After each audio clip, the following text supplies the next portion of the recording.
ಜಿಲ್ಲಾ ಕನ್ನಡ ಸಾಹಿತ್ಯ ಪರಿಷತ್ತು ಮಂಗಳೂರು ತಾಲೂಕು ಘಟಕ, ಚೂಂತಾರು ಸರೋಜಿನಿ ಭಟ್ ಪ್ರತಿಷ್ಠಾನ ಇದರ ಸಹಕಾರದೊಂದಿಗೆ Havyaka Sabha Mangaluru, Shri Bharati college Mangaluru, Lions Club Mangaluru ಇವರೆಲ್ಲರ ಕೂಡುವಿಕೆಯೊಂದಿಗೆ ಈ ಸಂಜೆಯ ಹೊತ್ತಿನಲ್ಲಿ ಧನ್ವಂತರಿ ಜಯಂತಿ ದಿನಾಚರಣೆ ಮತ್ತು ಡಾಕ್ಟರ್ ಮುರಳಿ ಮೋಹನ್ ಚೂಂತಾರ್ ಇವರ ಧನ್ವಂತರಿ ಭಾಗ 2 ಕೃತಿ ಬಿಡುಗಡೆಯ ಕಾರ್ಯಕ್ರಮಕ್ಕೆ ತಮ್ಮೆಲ್ಲರನ್ನ ಪ್ರೀತಿಯಿಂದ ಬರಮಾಡಿಕೊಳ್ತಾ ಕಾರ್ಯಕ್ರಮವನ್ನು ಆರಂಭಿಸಲಿಕ್ಕಿದ್ದೇವೆ. ವೇದಿಕೆಗೆ ಗಣ್ಯರನ್ನು, ಅತಿಥಿಗಳನ್ನು ಡಾಕ್ಟರ್ ಮುರಳಿ ಅವರು ಬರಮಾಡಿಕೊಳ್ಬೇಕು ಅಂತ ವಿನಿಸಿಕೊಳ್ತಾ ಇದ್ದೇನೆ. ಪುಸ್ತಕ ಬಿಡುಗಡೆ ಮಾಡಲಿರುವಂಥ ಡಾಕ್ಟರ್ ಚಕ್ರಪಾಣಿ ಎಂ, ಖ್ಯಾತ ಫಿಸಿಷಿಯನ್ ಅವರು, ಪುಸ್ತಕ ಪರಿಚಯ ಮಾಡಲಿರುವಂಥ ಡಾಕ್ಟರ್ ಶಿಕಾರಿಪುರ ಕೃಷ್ಣಮೂರ್ತಿ ಅವರು ದಯವಿಟ್ಟು ವೇದಿಕೆ ಬರಬೇಕು. ಮುಖ್ಯ ಅತಿಥಿಗಳಾಗಿ ಡಾಕ್ಟರ್ ಕಿಶನ್ ರಾವ್ ಬಾಳಿಲ, ಅಧ್ಯಕ್ಷತೆಯನ್ನು ವಹಿಸಲಿರುವಂತಹ ಶ್ರೀ ಎಸ್ ಮಂಜುನಾಥ್ ರೇವಣ್ಕರ್ ಅವರು, ಮಂಗಳೂರು ತಾಲೂಕು ಕನ್ನಡ ಸಾಹಿತ್ಯ ಪರಿಷತ್ನ ಅಧ್ಯಕ್ಷರು ಮಂಜುನಾಥ್ ರೇವಣ್ಕರ್ ಅವರು ಅಧ್ಯಕ್ಷತೆಯನ್ನು ವಹಿಸಿಕೊಳ್ಬೇಕು. ಉಪಸ್ಥಿತರಾಗಿರುವಂತಹ ಶ್ರೀಮತಿ ಗೀತಾ ಗಣೇಶ್ ರವರು, ಅಧ್ಯಕ್ಷರು ಮಂಗಳೂರು ಹವ್ಯಕ ಸಭಾ, ಲಯನ್ಸ್ ಕ್ಲಬ್ಬಿನ ಅಧ್ಯಕ್ಷರಾದಂತಹ ಲಯನ್ಸ್ ಸೀನಾ ಪೂಜಾರಿ ಅವರು ವೇದಿಕೆ ಬರಬೇಕು ಅಂತ ಕೇಳಿಕೊಳ್ತಾ ಇದ್ದೇನೆ. ಅದೇ ರೀತಿ ಶ್ರೀ ಭಾರತಿ ಕಾಲೇಜಿನ ಖಜಾಂಜಿಯವರಾದ ಶ್ರೀ ಉದಯಶಂಕರ್ ನೀರ್ಪಾಜಿ ಅವರು ದಯವಿಟ್ಟು ಬನ್ನಿ ಸರ್. ಅದೇ ರೀತಿ ಕೃತಿಕಾರರಂಥ ಡಾಕ್ಟರ್ ಮುರಳಿ ಮೋಹನ್ ಚೂಂತಾರ್ ಅವರು ವೇದಿಕೆಯಲ್ಲಿ ಉಪಸ್ಥಿತರಿರಬೇಕು. ಕಾರ್ಯಕ್ರಮವನ್ನು ಆರಂಭಿಸಲಿಕ್ಕಿದ್ದೇವೆ. ಈ ದಿವಸ ಧನ್ವಂತರಿ ಜಯಂತಿ ಆದದ್ರಿಂದ ವಿಶೇಷವಾಗಿ ಅದರ ನೆನಪು ಸ್ಮರಣೆಯೊಂದಿಗೆ ಕಾರ್ಯಕ್ರಮವನ್ನು ಆರಂಭಿಸಲಿಕ್ಕಿದ್ದೇವೆ. ಮೊದಲಾಗಿ ಧನ್ವಂತರಿ ಮಂತ್ರ ಶ್ಲೋಕ ಪಠಣವನ್ನು ನಮ್ಮ ಕಾರ್ಯಕರ್ತರು ನೆರವೇರಿಸಿಕೊಡ್ಬೇಕು ಅಂತ ವಿನಿಸಿಕೊಳ್ತಾ ಇದ್ದೇನೆ. ನಾವೆಲ್ಲ ಅದನ್ನ ಒಟ್ಟಿಗೆ ಹೇಳಿದರೆ ಆಯಿತು. ನಮಾಮಿ ಧನ್ವಂತರಿ ಮಾದಿದೇವಂ ಸುರೈರ್ವಂದಿತಪಾದಪದ್ಮಂ ಲೋಕೆ ಜರಾರುಗ್ಭಯಮೃತ್ಯುನಾಶಂ ದಾತಾರಮೀಶಂ ವಿವಿಧೌಷಧೀನಾಂ ಸರ್ವೇ ಭವಂತು ಸುಖಿನಃ ಸರ್ವೇ ಸಂತು ನಿರಾಮಯಾ ಸರ್ವೇ ಭದ್ರಾಣಿ ಪಶ್ಯಂತು ಮಾ ಕಶ್ಚಿತ್ ದುಃಖಭಾಗ್ ಭವೇತ್. ಓಂ ಶಾಂತಿ ಶಾಂತಿ ಶಾಂತಿ. ಡಾಕ್ಟರ್ ಮುರಳಿ ಮೋಹನ್ ಚೂಂತಾರ್ ಇವರ 14ನೇ ಕೃತಿ ಧನ್ವಂತರಿ ಭಾಗ 2 ಔಚಿತ್ಯಪೂರ್ಣವಾಗಿ ಧನ್ವಂತರಿಯ ನೆನಪು ಸ್ಮರಣೆ ಕೂಡ ಈ ಸಂದರ್ಭದಲ್ಲಿ ನಡೆಯಲಿಕ್ಕಾಗಿದೆ. ಈಗ ಮೊದಲಾಗಿ ಎಲ್ಲರನ್ನ ಸ್ವಾಗತಿಸಿ ಪ್ರಾಸ್ತಾವಿಕ ಮಾತುಗಳನ್ನು ಆಡಲಿಕ್ಕಿದ್ದಾರೆ ಡಾಕ್ಟರ್ ಮುರಳಿ ಮೋಹನ್ ಚೂಂತಾರ್ ಅವರು. ಎಲ್ಲರಿಗೂ ಶುಭ ಸಂಜೆ. ಇವತ್ತಿನ ಈ ವಿಶೇಷವಾದಂತಹ ಧನ್ವಂತರಿ ಜಯಂತಿಯ ದಿವಸ ನನ್ನ ಕೃತಿ ಬಿಡುಗಡೆಯ ಸೌಭಾಗ್ಯ ನನಗೆ ಒದಗಿ ಬಂದಿದೆ. ನನ್ನ ಆಹ್ವಾನವನ್ನು ಸ್ವೀಕರಿಸಿ ತಾವೆಲ್ಲ ಬಂಧುಗಳು ಇವತ್ತು ನಮ್ಮ ಜೊತೆ ಸೇರಿದ್ದೀರಿ. ಎಲ್ಲರನ್ನ ಮೊದಲಾಗಿ ಪ್ರೀತಿಯಿಂದ ಬರಮಾಡಿಕೊಳ್ತಾ ಇದ್ದೇನೆ. ವೈದ್ಯರಾಗಿ ನಮಗೆ ಒಂದು ಸಾಮಾಜಿಕ ಹೊಣೆಗಾರಿಕೆ ಇದೆ. ನಾನು ಸ್ವಾಗತ ಮಾಡುವ ಬದಲು ಪ್ರಾಸ್ತಾವಿಕವಾಗಿ 2 ಮಾತು ಹೇಳಿ ಆನಂತರ ಸ್ವಾಗತ ಕಾರ್ಯಕ್ರಮವನ್ನು ಇಟ್ಕೊಳ್ತೇನೆ. ವೈದ್ಯರಿಗೆ ಸಾಮಾಜಿಕ ಬದ್ಧತೆ, ಕಳಕಳಿ ಇಲ್ಲದಿದ್ದರೆ ಬಹಳ ಸಾಮಾಜಿಕ ಅಧಪತನಕ್ಕೆ ಕಾರಣ ಆಗ್ತದೆ. 2 ಕ್ಷೇತ್ರ ವ್ಯಾಪಾರೀಕರಣ ಆಗಬಾರ್ದು ಅಂತ ತಿಳಿದವರು ಹೇಳ್ತಾರೆ. ಒಂದು ಶಿಕ್ಷಣ ಕ್ಷೇತ್ರ, ಇನ್ನೊಂದು ಆರೋಗ್ಯ ಕ್ಷೇತ್ರ. ಈ 2 ಕ್ಷೇತ್ರ ವ್ಯಾಪಾರೀಕರಣ ಆದರೆ ಬಹುಶಃ ಅದರ ದೊಡ್ಡ ಪರಿಣಾಮ ಅನುಭವಿಸುವುದು ಸಮಾಜ. ನಾವು ಇದನ್ನು ಈಗ ಕಾಣ್ತಾ ಇದ್ದೇವೆ. ವ್ಯಾಪಾರೀಕರಣಗೊಂಡಂತಹ ವ್ಯವಸ್ಥೆನಲ್ಲಿ ಈ 2 ನಲುಗಿ ಸಿಕ್ಕಿ ಹಾಕಿಕೊಳ್ತಾ ಇದೆ. ಈ ಹಿನ್ನೆಲೆಯಲ್ಲಿ ವೈದ್ಯರಿಗೆ ಮತ್ತು ಶಿಕ್ಷಕರಿಗೆ ವಿಶೇಷವಾದಂಥ ಒಂದು ಹೊಣೆಗಾರಿಕೆ ಇದೆ. ನಾವು ವೈದ್ಯರಾದ ಮೇಲೆ ರೋಗಿಗೆ ಚಿಕಿತ್ಸೆ ನೀಡುವುದು ಅದು ನಮ್ಮ ಕರ್ಮ, ಮಾಡಲೇಬೇಕು. ನಾವು ವೃತ್ತಿಯನ್ನು ಆಯ್ಕೆ ಮಾಡಿಕೊಂಡಾಗ ನಾವು ಅದನ್ನು ಮಾಡಲೇಬೇಕಾಗತ್ತೆ.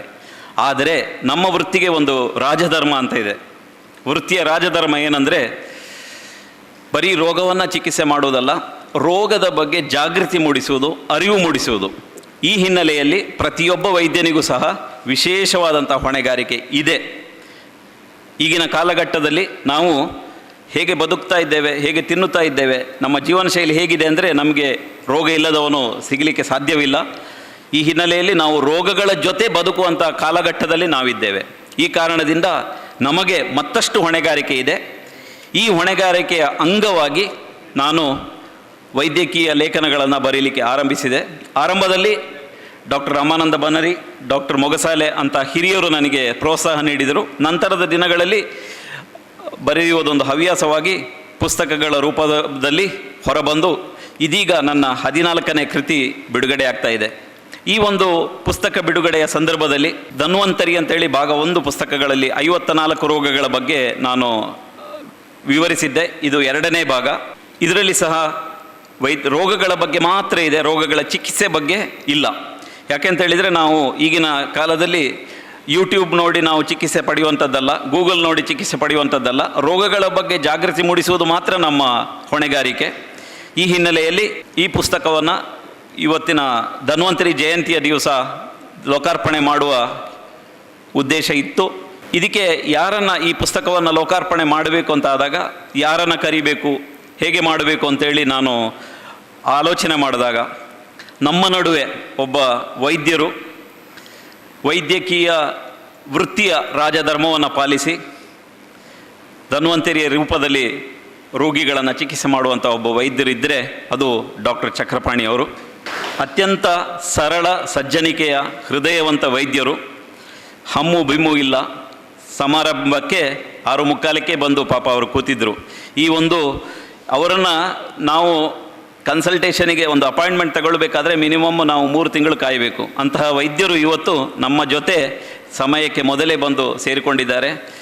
ನನ್ನ ಸೌಭಾಗ್ಯ ಅಂತ ಹೇಳಬೇಕು. ಈ ಕೃತಿಯನ್ನು ಅವರಿಂದ ಬಿಡುಗಡೆ ಮಾಡಿಸ್ಕೋಬೇಕು ಅಂತೇಳಿ ನಾನು ಅವರ ಹತ್ರ ಪರ್ಸನಲಾಗಿ ನಾನು ಹೋಗಲೇ ಇಲ್ಲ, ಫೋನಲ್ಲೇ ನಾನು ಕೇಳಿ ಬನ್ನಿ ಸರ್ ಬರಬೇಕು ಅಂತ ಹೇಳಿದಾಗ ಬರ್ತೇನೆ ಅಂತ ಒಪ್ಕೊಂಡ್ರು. ಇವತ್ತು ನಮ್ಮ ಜೊತೆ ಸೇರಿಕೊಂಡಿದ್ದಾರೆ. ನನಗೆ ಕೃತಿ ಬರೆದಾಗ ಸಿಕ್ಕಿದ ಸಂತೋಷ ಅದಕ್ಕಿಂತ ಮುಮ್ಮಡಿ ಸಂತೋಷ ಇವತ್ತು ಆಗಿದೆ. ಯಾಕೆಂತ ಹೇಳಿದರೆ ಒಬ್ಬ ಸಮಾಜಕ್ಕೆ ಮಾದರಿಯಾಗಿ ವೈದ್ಯರು ಹೇಗೆ ಬದುಕುತ್ತಾರೋ ಅಂತಹ ವೈದ್ಯರಿಂದ ಈ ಕೃತಿ ಲೋಕಾರ್ಪಣೆ ಆಗುವ ಒಂದು ಸಂತಸ ನನಗಿದೆ. ಈ ಎಲ್ಲ ಕಾರಣದಿಂದ ಇವತ್ತು ನಮ್ಮ ಜೊತೆ ಸೇರಿಕೊಂಡಂತಹ ಡಾಕ್ಟರ್ ಚಕ್ರಪಾಣಿ ಸರ್ ಅವರನ್ನ ನಮ್ಮ ಹವ್ಯಕ ಸಭಾ ಪರವಾಗಿ, ಕನ್ನಡ ಸಾಹಿತ್ಯ ಪರಿಷತ್ತಿನ ಪರವಾಗಿ ಹಾಗೂ ಚೂಂತಾರಿ ಪ್ರತಿಷ್ಠಾನದ ಪರವಾಗಿ ಅತ್ಯಂತ ಪ್ರೀತಿಯಿಂದ ಬರಮಾಡಿಕೊಳ್ತಾ ಇದ್ದೇನೆ. ಸಾಹಿತ್ಯ ಪರಿಷತ್ತಿನ ಕಾರ್ಯದರ್ಶಿಗಳಾದಂಥ ಗಣೇಶ್ ಪ್ರಸಾದ್ ಜಿ ಅವರು ಹಾರ ಹಾಕಿ ಹೂಬೊಕ್ಕೆ ನೀಡಿ ಸ್ವಾಗತಿಸಬೇಕು ಅಂತೇಳಿ ಕೇಳಿಕೊಳ್ತೇನೆ.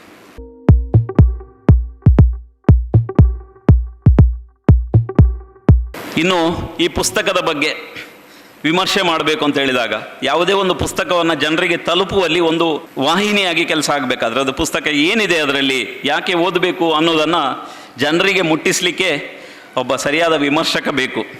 ನಾನು ಶಿಕಾರಿಪುರ ಕೃಷ್ಣಮೂರ್ತಿಯವರ ದೊಡ್ಡ ಅಭಿಮಾನಿ. ನಮ್ಮ ಸಾಹಿತ್ಯ ಪರಿಷತ್ತಿನ ಬಹಳಷ್ಟು ಕಾರ್ಯಕ್ರಮಗಳಿಗೆ ನಾವು ಕರೆದಾಗ ಬಂದಿದ್ದರು. ಅವರ ಹತ್ರ ನಾನು ಕೇಳಿಕೊಂಡೆ, ಸರ್ ತಾವು ಪುಸ್ತಕ ನೋಡಬೇಕು, ವಿಮರ್ಶಿಸಬೇಕು ಅಂತ ಹೇಳಿ. ನನ್ನ ಮಾತಿಗೆ ಒಪ್ಪಿಕೊಂಡು ನಮ್ಮ ಜೊತೆ ಇವತ್ತು ಸೇರಿಕೊಂಡಿದ್ದಾರೆ. ಅವರಿಂದ ಪುಸ್ತಕದ ಕೃತಿಯನ್ನು ವಿಮರ್ಶಿಸುವುದಂದರೆ ನಮಗೆ ಒಂದು ಸೌಭಾಗ್ಯ. ಈ ಹಿನ್ನೆಲೆಯಲ್ಲಿ ನಮ್ಮ ಜೊತೆ ಸೇರಿಕೊಂಡಂತಹ ಶಿಕಾರಿಪುರ ಕೃಷ್ಣಮೂರ್ತಿ ಸರ್ ಅವರಿಗೆ ಎಲ್ಲರ ಪರವಾಗಿ ನಾನು ಅಭಿನಂದಿಸುತ್ತೇನೆ, ಸ್ವಾಗತಿಸ್ತಾ ಇದ್ದೇನೆ.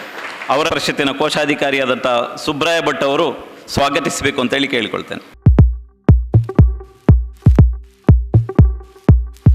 ಇವತ್ತಿನ ಕಾರ್ಯಕ್ರಮದ ಅಧ್ಯಕ್ಷತೆಯನ್ನು ನಮ್ಮ ಕನ್ನಡ ಸಾಹಿತ್ಯ ಪರಿಷತ್ತು ಮಂಗಳೂರು ಇದರ ತಾಲೂಕು ಘಟಕದ ಅಧ್ಯಕ್ಷರಾದಂಥ ಮಂಜುನಾಥ್ ಎಸ್ ರೇವಣ್ಕರ್ ಒಬ್ಬರು ಶಿಕ್ಷಣ ಸಂಸ್ಥೆಯನ್ನು ನಡೆಸ್ತಾ ಇದ್ದಾರೆ. ವ್ಯಾಪಾರೀಕರಣಗೊಂಡ ಜಗತ್ತಿನಲ್ಲಿ ವ್ಯಾಪಾರೀಕರಣವಿಲ್ಲದೆ ಶಿಕ್ಷಣ ಸಂಸ್ಥೆಯನ್ನು ನಡೆಸಿ ಒಂದು ಹೊಸ ಅಧ್ಯಾಯವನ್ನು ತೆರೆದು ಜನಮಾನಸದಲ್ಲಿ ಒಳ್ಳೆಯ ಹೆಸರನ್ನು ಗಳಿಸಿರುವಂತಹ ಶ್ರೀ ಮಂಜುನಾಥ್ ಎಸ್ ರೇವಣ್ಕರ್ ಅವರು ನಮ್ಮ ಜೊತೆ ಇದ್ದಾರೆ. ಇವತ್ತಿನ ಅಧ್ಯಕ್ಷತೆಯನ್ನು ವಹಿಸಲಿದ್ದಾರೆ. ಅವರನ್ನು ಪ್ರೀತಿಯಿಂದ ಬರಮಾಡಿಕೊಳ್ತೇನೆ. ಅವರಿಗೆ ಗಣೇಶ್ ಸುಂದರ್ ಅವರು ಶಾಲು ಹಾಕಿ ಸ್ವಾಗತಿಸಬೇಕು ಅಂತ ಕೇಳ್ತೇನೆ. ನಮ್ಮ ಎಲ್ಲ ಕಾರ್ಯಕ್ರಮಗಳಿಗೆ ಲಯನ್ಸ್ ಸಂಸ್ಥೆ ಕೈ ಜೋಡಿಸ್ತಾ ಇದೆ. ಹಲವಾರು ಸಮಾಜಮುಖಿ ಕೆಲಸಗಳನ್ನು ಲಯನ್ಸ್ ಸಂಸ್ಥೆ ಮಾಡ್ತಾ ಇದೆ. ಅದು ಆರೋಗ್ಯ ಶಿಬಿರ ಇರ್ಬೋದು, ಪುಸ್ತಕ ಬಿಡುಗಡೆ ಇರ್ಬೋದು, ರಾಜ್ಯೋತ್ಸವ ಸಮಾರಂಭ ಇರ್ಬೋದು, ಯಾವುದೇ ಜನಜಾಗೃತಿ ಮೂಡಿಸುವಂಥ ಕೆಲಸಗಳಲ್ಲಿ ನಮ್ಮ ಬೆನ್ನೆಲುಬಾಗಿ ನಿಂತಿರುವಂತಹ ಲಯನ್ಸ್ ಕ್ಲಬ್ ಮಂಗಳೂರು ಇದರ ಅಧ್ಯಕ್ಷರಾದಂತಹ ಶ್ರೀ ಲಯನ್ ಶ್ರೀನ ಪೂಜಾರಿ ಅವರು ನಮ್ಮ ಜೊತೆ ಇದ್ದಾರೆ. ಅವರನ್ನು ಅತ್ಯಂತ ಪ್ರೀತಿಯಿಂದ ಬರಮಾಡಿಕೊಳ್ತಾ ಇದ್ದೇನೆ. ಕನ್ನಡ ಸಾಹಿತ್ಯ ಪರಿಷತ್ತಿನ ಸಮಿತಿಯ ಸದಸ್ಯರಾದಂತಹ ಕೃಷ್ಣಪ್ಪ ನಾಯಕ್ ಅವರು ಅವರಿಗೆ ಶಾಲು ಹಾಕಿ ಸ್ವಾಗತಿಸಬೇಕು ಅಂತ ಕೇಳಿಕೊಳ್ತಾ ಇದ್ದೇನೆ. ಇನ್ನೋರ್ವ ಯುವ ವೈದ್ಯ ಸಮಾಜಮುಖಿ ಚಿಂತನೆಗಳನ್ನು ಮೈಗೂಡಿಸಿಕೊಂಡು ಇತರರಿಗೆ ಮಾದರಿಯಾಗಿ ವೈದ್ಯಕೀಯ ವೃತ್ತಿಯನ್ನು ಪಾಲಿಸಿಕೊಂಡು ಬರುತ್ತಿರುವಂಥ ನನ್ನ ಸ್ನೇಹಿತರು ಕಿರಿಯರು ಆದಂತಹ ಡಾಕ್ಟರ್ ಕಿಶನ್ ರಾವ್ ಬಾಳಿಲ ನಮ್ಮ ಜೊತೆ ಇದ್ದಾರೆ. ಅವರು ಬಹಳಷ್ಟು ಸಮಾಜಮುಖಿ ಕೆಲಸಗಳನ್ನು ಈಗಾಗಲೇ ಮಾಡ್ತಾ ಇದ್ದಾರೆ. ಯುವ ವೈದ್ಯರಿಗೆ ಮಾದರಿಯಾಗಿದ್ದಾರೆ. ಇವತ್ತಿನ ಕಾರ್ಯಕ್ರಮಕ್ಕೆ ಬಂದಿದ್ದಾರೆ. ಅವರನ್ನು ನಾನು ಅತ್ಯಂತ ಪ್ರೀತಿಯಿಂದ ಬರಮಾಡಿಕೊಳ್ತಾ ಇದ್ದೇನೆ. ಹಿರಿಯ ವೈದ್ಯರಾದಂಥ ನಮ್ಮ ಗುರುಗಳು, ನಮ್ಮ ಹಿತೈಷಿಗಳು ಆದಂಥ ಡಾಕ್ಟರ್ ರಾಜೇಂದ್ರ ಪ್ರಸಾದ್ ಸರ್ ಅವರು ಕಾಲು ಹೊದಿಸಿ ಸ್ವಾಗತಿಸಬೇಕು ಅಂತ ಕೇಳಿಕೊಳ್ತಾ ಇದ್ದೇನೆ.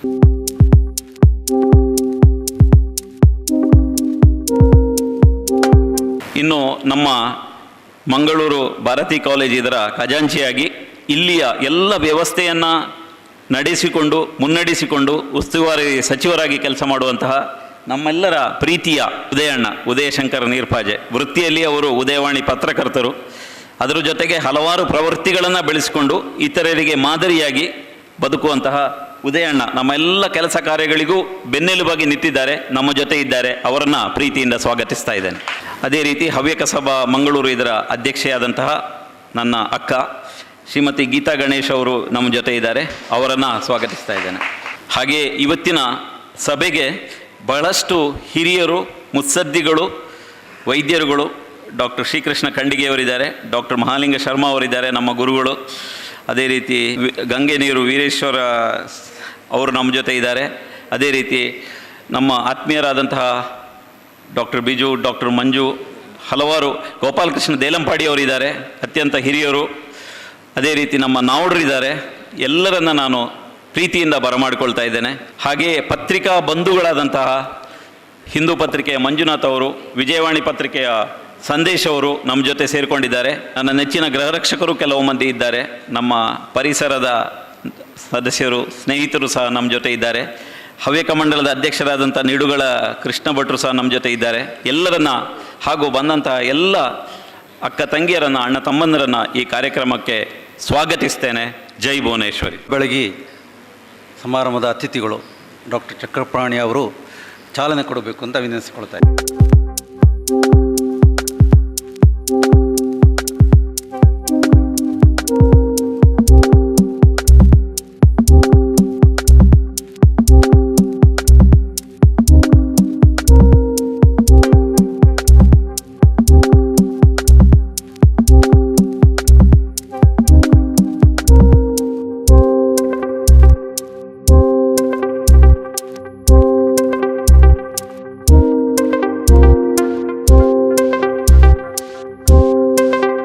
ಪೆರುವೋಡಿ ನಾರಾಯಣ ಭಟ್ರವರು ನಮ್ಮನ್ನು ಅಗಲಿದ್ದು ತಮಗೆಲ್ಲ ಗೊತ್ತಿದೆ. ಈ ಸಂದರ್ಭದಲ್ಲಿ ಸಂಘಟಕರ ಆಶಯ ಮೇರೆಗೆ ಯಕ್ಷಗಾನದ ಮೂಲಕ ಯಕ್ಷಗಾನ ಸಾಹಿತ್ಯದ ಸುಪುಷ್ಟಿಗಾಗಿ ತುಂಬ ಕೆಲಸ ಮಾಡಿದವರು. ಸುಮಾರು 5 ದಶಕಗಳಿಗಿಂತ ಮಿಕ್ಕಿ ಕೆಲಸ ಮಾಡಿದ ಪೆರುವೋಡಿ ನಾರಾಯಣ ಭಟ್ರು ಹಾಸ್ಯ ಕಲಾವಿದ ಅಂತ ಹೆಸರುವಾಸಿಯಾದವರು. ಯಕ್ಷಗಾನ ತೆಂಕುತಿಟ್ಟು ಪ್ರಕಾರದಲ್ಲಿ ಯಕ್ಷರಂಗದಲ್ಲಿ ಯಕ್ಷಿಣಿಯಾಗಿ ಸಾಕ್ಷಾತ್ ದೇವಿ ಸ್ವರೂಪದಲ್ಲೇ ಪಾತ್ರವನ್ನು ನಿರ್ವಹಿಸುತ್ತಾ ಬಂದವರು. ದೇವಿ ಮಹಾತ್ಮೆ ಇರ್ಬೋದು, ಆಮೇಲೆ ಶಕುಂತಲಾ ಪರಿಣಯ ಇರ್ಬೋದು, ರುಕ್ಮಿಣಿ ಸತ್ಯಭಾಮೆ ಮೊದಲಾದ ಪಾತ್ರಗಳಲ್ಲಿ ಇರ್ಬೋದು. ಭಾಳ ಮಹಿಳೆಯನ್ನು ಬದಲಾಯಿಸಲಿಕ್ಕೆ ಸಾಧ್ಯ ಇಲ್ಲ, ಆ ನಿಟ್ಟಿನ ಒಂದು ಪಾತ್ರ ಔಚಿತ್ಯಪೂರ್ಣವಾದ ನಿರ್ವಹಣೆ ಪೆರುವೋಡಿ ನಾರಾಯಣ ಭಟ್ರವರು ಮಾಡಿದ್ದು. ತೆಂಕುತಿಟ್ಟಿನ ಹಾಸ್ಯ ಕಲಾವಿದರ ಕೊಂಡಿಯಲ್ಲಿ ಭಾಳ ಉನ್ನತ ಮಟ್ಟದಲ್ಲಿದ್ದಂಥ ನಾರಾಯಣ ಭಟ್ರು ನಮ್ಮನ್ನು ಅಗಲಿದ್ದು ಇರುವುದು ಯಕ್ಷಗಾನ ಕ್ಷೇತ್ರಕ್ಕೆ ಮಾತ್ರ ಅಲ್ಲ, ಕಲೆ, ಸಾಹಿತ್ಯ, ಸಾಂಸ್ಕೃತಿಕ ಕ್ಷೇತ್ರಕ್ಕೆ ಕೂಡ ದೊಡ್ಡ ನಷ್ಟ. ಅದು 94 ವರ್ಷ ತುಂಬು ಜೀವನವನ್ನು ನಡೆಸಿದವರು. ಅವರನ್ನು ನೆನೆಸುತ್ತಾ 1 ನಿಮಿಷ ಎಲ್ಲರೂ ಎದ್ದು ನಿಂತು ಮೌನ ಪ್ರಾರ್ಥನೆಯನ್ನು ಸಲ್ಲಿಸಬೇಕು ಅಂತ ಕೇಳಿಕೊಳ್ತಾ ಇದ್ದೀನಿ. ವಿಶೇಷವಾಗಿ ಧನ್ವಂತರಿ ದಿನಾಚರಣೆ ಎಂಬುದು ನಮಗೆಲ್ಲ ಗೊತ್ತಿರುವಂಥ ಸಂಗತಿ. ಆರೋಗ್ಯದ ದೇವರು ಅಂತ ನಾವೆಲ್ಲ ಕಾಣುವಂಥವರು. ಆಯುರ್ವೇದ ಪಿತಾಮಹ, ಭಾಗವತದಲ್ಲಿ ಉಲ್ಲೇಖವಿದೆ. ಸಮುದ್ರ ಮಥನದ ಸಂದರ್ಭದಲ್ಲಿ ಕೂಡ ಧನ್ವಂತರಿಯ ಆವಿರ್ಭಾವ ಆಯಿತು ಎನ್ನುವಂಥ ಉಲ್ಲೇಖ ಇದೆ. ಧನ್ವಂತರಿ ಅವತಾರದ ಬಗ್ಗೆ ಹೇಳ್ತಾರೆ. ಏನೇ ಇರಲಿ, ಭಾರತದ ಮೊದಲ ವೈದ್ಯ ಪ್ರತೀತಿ ನಮ್ಮದೆಲ್ಲ ನಂಬುಗೆ ಅದು. ಆಯುರ್ವೇದ ಹರಿಕಾರ, ಗಿಡಮೂಲಿಕೆಗಳ ಬಳಕೆಯಿಂದ ಔಷಧ ತಯಾರಿಯ ಗೌರವವನ್ನು ನಾವು ಧನ್ವಂತರಿ ಅವರಿಗೆ ನೀಡ್ತಾ ಇದ್ದೇವೆ. ಅಂತಹ ಪ್ರಾಚೀನ ನಂಬುಗೆ ಇರ್ಬೋದು, ಅಲೌಕಿಕವಾದ ನಂಬುಗೆ ಇರ್ಬೋದು, ಆದರೆ ವಾಸ್ತವದಲ್ಲಿ ಆರೋಗ್ಯಶಾಸ್ತ್ರದಲ್ಲಿ ಹರಿಕಾರರಾಗಿ ನಮ್ಮೊಂದಿಗೆ ಇರುವಂತಹ ದೇವಸ್ವರೂಪಿ ದೇವತೆಯಾಗಿ ಕಾಣುವಂತಹ ಧನ್ವಂತರಿಯ ಸ್ಮರಣೆ ಅತ್ಯಂತ ಸಕಾಲಿಕ ಅಂತ ಹೇಳುತ್ತಾ, ಇದೀಗ ಪುಸ್ತಕ ಬಿಡುಗಡೆಯ ಕಾರ್ಯಕ್ರಮಕ್ಕಿಂತ ಪೂರ್ವದಲ್ಲಿ ಅದರ ಪರಿಚಯವನ್ನು ಡಾಕ್ಟರ್ ಕೃಷ್ಣಮೂರ್ತಿಯವರು, ಶಿಕಾರಿಪುರ ಕೃಷ್ಣಮೂರ್ತಿಯವರು ನಡೆಸಿಕೊಡಬೇಕು ಅಂತ ಕೇಳಿಕೊಳ್ತೇನೆ. ಮುಂಚಿತವಾಗಿ ಅವರ ಬಗ್ಗೆ ಎರಡು ಕಿರುಪರಿಚಯ. ಶಿಕಾರಿಪುರ ನಮಗೆಲ್ಲ ಗೊತ್ತಿದೆ, ಯಡಿಯೂರಪ್ಪರನ್ನು ನೀಡಿದ ನಾಡು.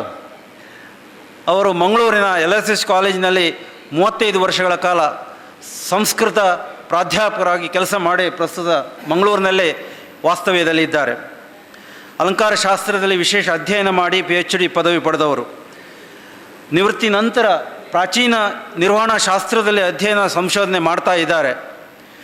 HRD ವಿಭಾಗದಲ್ಲಿ ಅಂದರೆ ಮಾನವ ಸಂಪನ್ಮೂಲ ಅಭಿವೃದ್ಧಿ ವಿಭಾಗದಲ್ಲಿ ನಿರಂತರ ಸಂಶೋಧನೆ, ಅಧ್ಯಯನ, ಬರಹ, ದೇಶದಾದ್ಯಂತ ಶೈಕ್ಷಣಿಕ ಸಂಸ್ಥೆಗಳಲ್ಲಿ ಮತ್ತು ಕೈಗಾರಿಕಾ ಉದ್ಯಮ ಮತ್ತು ಆ ಸಂಸ್ಥೆಗಳಲ್ಲಿ ತರಬೇತಿಯನ್ನು ನೀಡುವಂತಹ ಕುಶಲಿಗರು ಅವರು.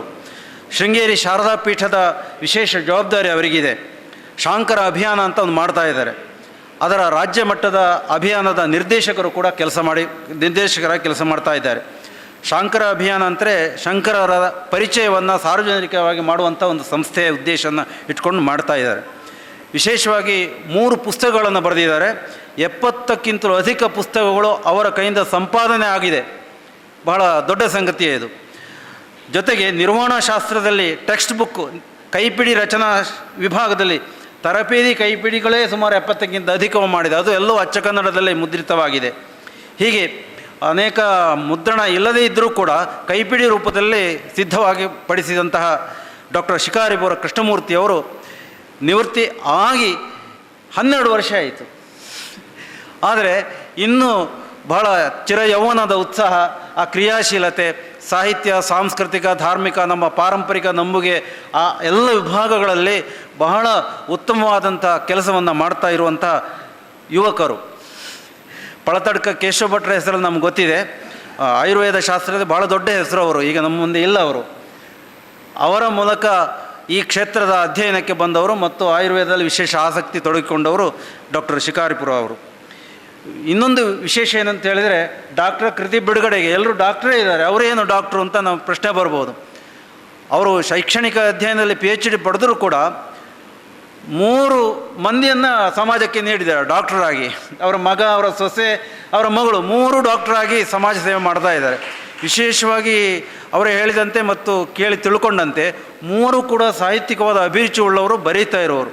ಅಂತಹ ಡಾಕ್ಟರ್ ಶಿಕಾರಿಪುರ ಕೃಷ್ಣಮೂರ್ತಿಯವರು ಇಂತಹ ಬಿಡುಗಡೆಯಾಗುವಂಥ ಕೃತಿಯನ್ನು ಯೋಗ್ಯ ರೀತಿಯಲ್ಲಿ ಪರಿಚಯಿಸಬಲ್ಲವರು ಮತ್ತು ಅತ್ಯಂತ ಪ್ರಸ್ತುತವಾದಂಥ ವ್ಯಕ್ತಿ ಮತ್ತು ಸಮಕಾಲೀನವಾದಂಥ ಈ ಸಮಾಜದಲ್ಲಿ ಬಹು ಬೇಡಿಕೆಯುಳ್ಳಂಥ ತರಬೇತುದಾರರು ಅಂತ ಹೇಳುತ್ತಾ ಅವರು ದಯವಿಟ್ಟು ಪುಸ್ತಕವನ್ನು ಪರಿಚಯವನ್ನು ಮಾಡಿಸಿಕೊಡಬೇಕು ಅಂತ ವಿನಂತಿಸಿಕೊಳ್ತಾ ಇದ್ದೀನಿ. ಶ್ರುತಿಸ್ಮೃತಿ ಪುರಾಣಾನಾಮಾಲಯಂ ಕರುಣಾಲಯಂ ನಮಾಮಿ ಭಗವತ್ಪಾದ ಶಂಕರಂ ಲೋಕಶಂಕರಂ. ಶ್ರೀ ಗುರುಭ್ಯೋ ನಮಃ. ಹರಿ ಓಂ. ಆರಂಭದಲ್ಲಿ ಧನ್ವಂತರಿಯನ್ನು ಸ್ಮರಣೆ ಮಾಡಿಕೊಂಡರು. ಇವತ್ತು ಧನ್ವಂತರಿ ಸ್ಮರಣೆಯಿಂದಲೇ ಕಾರ್ಯಕ್ರಮ ಆರಂಭ ಮಾಡಬೇಕಂತ ಹೇಳಿದರು. ಬಹಳ ಅದ್ಭುತವಾದ ಒಂದು ಶ್ಲೋಕ ಅದು. ನಮಾಮಿ ಧನ್ವಂತರಿ ಮಾದಿದೇವಂ. ದೇವತೆಗಳಲ್ಲಿ ಆದಿದೇವ ಅವನು. ಸುರಾಸುರೈರ್ವಂದಿತ ಪಾದ ಪದ್ಮಂ. ದೇವತೆಗಳು ರಾಕ್ಷಸರು ಇಬ್ಬರೂ ಕೂಡ ಅವನ ಪಾದಕ್ಕೆ ಹೋಗ್ತಾರೆ. ಆರೋಗ್ಯ ಇಲ್ಲದಿದ್ರೆ ಮತ್ತೆ ಕಥೆ ಎಂಥದ್ದು. ಆದ್ದರಿಂದ ಇಬ್ಬರಿಗೂ ಬೇಕು. ಲೋಕೆ ಜರ ಋಗ್ ಭಯ ಮೃತ್ಯುನಾಶಂ ಅಂತ ಹೇಳಿದ್ರಲ್ಲಿ. ಲೋಕದಲ್ಲಿ ಜನಗಳಿಗೆ ಇರ್ತಕ್ಕಂಥ ಜರ ಅಂದರೆ ಮುಪ್ಪು ಬೇಡ, ನಮಗೆ ಮುದಿತನ ಬೇಡ. ಈಗ ಹೇಳಿದರು ನನಗೆ 72 ವರ್ಷದ ಯಂಗ್ ಮ್ಯಾನ್ ಅಂತ. ಹೌದು, ನಾ ಯಂಗ್ ಮ್ಯಾನ್ ಅಂತ. ನನ್ನ ವಿದ್ಯಾರ್ಥಿಯೂ ಆಗಿದ್ದು, ಇವತ್ತು ನನಗೆ ವೈದ್ಯಕೀಯ ಗುರು ಆಗಿರ್ತಕ್ಕಂಥ ಚಕ್ರವಾಣಿಯವರೇ ಇವತ್ತಿದ್ದಾರೆ ನಮ್ಮ ಸ್ಟೂಡೆಂಟ್ಗಳು. ಅವ್ರಿಗೆ ಎದುರುಗಡೆ ನನ್ನ ಹೆಂಡತಿ ಕಂಪ್ಲೇಂಟ್ ಮಾಡಿದ್ಲು, ಈ ಮನುಷ್ಯ ಸುಮ್ಮನೆ ಕೂತ್ಕೊಳ್ಳೋದಿಲ್ಲ, ಅಲ್ಲಿ ಇಲ್ಲಿ ಅಡ್ಡಾಡ್ತಾರೆ, ನಮ್ಗೆ ಹೋ ಅಂತ ಕಂಪ್ಲೇಂಟ್ ಮಾಡುವಾಗ ಇವ್ರು ಹೇಳಿದರು, ಅವ್ರು ಹಾಗೆ ತಿರುಗಾಡದೇ ಇದ್ದರೆ ಅವ್ರಿಗೆ ಆರೋಗ್ಯ ಸರಿ ಇರುವುದಿಲ್ಲ. ಅವ್ರಿಗೆ ಆರೋಗ್ಯ ಸರಿ ಇರಬೇಕಾದ್ರೆ ತಿರುಗಾಡಬೇಕು ಅಂತ, ಈ ಕೆಲಸ ಪ್ರವೃತ್ತರಾಗಿರಬೇಕು. ನಿವೃತ್ತರಾದರೂ ಕೂಡ ಈ ತರಹ ಲೋಕ ವ್ಯವಹಾರದಲ್ಲಿ ಕೆಲವು ಕೆಲಸಗಳಲ್ಲಿ ಸತ್ಕಾರ್ಯದಲ್ಲಿ ಪ್ರವೃತ್ತರಾಗಿದ್ದರೆ ಆರೋಗ್ಯ ಚೆನ್ನಾಗಿರುತ್ತೆ ಅಂತ. ನಾವೆಲ್ಲ ಬೇಡುವುದು ಅದೇ. ಲೋಕೆ ಜರ, ಮುದಿತನದಲ್ಲಿ ಪ್ರಾಬ್ಲಮ್ಸ್ ಬರಬಾರ್ದು, ರೋಗ ಬರಬಾರ್ದು. ಇದೆರಡೂ ಬರುವುದು ಭಯದಿಂದ ಅಂತ. ಭಯ, ಇನ್ನೊಂದು ರೋಗ ಭಯ, ಇನ್ನೊಂದು ಮುದಿತನದ ಭಯ. ಅದರಿಂದ ಭಾಳ ಜನ ಕನ್ನಡಿಯಲ್ಲಿ ನಿಂತಾಗ ತಮ್ಮ ಕೂದಲನ್ನು ಬಿಳಿ ಮಾಡ್ಕೊಳ್ತಾರೆ ಕಪ್ಪಾತಿದ್ದಾಗೆ. ಆದಷ್ಟು ನಾವು ಯೌವನದಲ್ಲಿರಬೇಕು ಅಂತ. ಲೋಕೆ ಜರ ಋಗ್ ಭಯ. ಅದಾದಮೇಲೆ ಮೃತ್ಯುನಾಶಂ ಅಂತ ಇಲ್ಲಿ ಹೇಳಿದರು.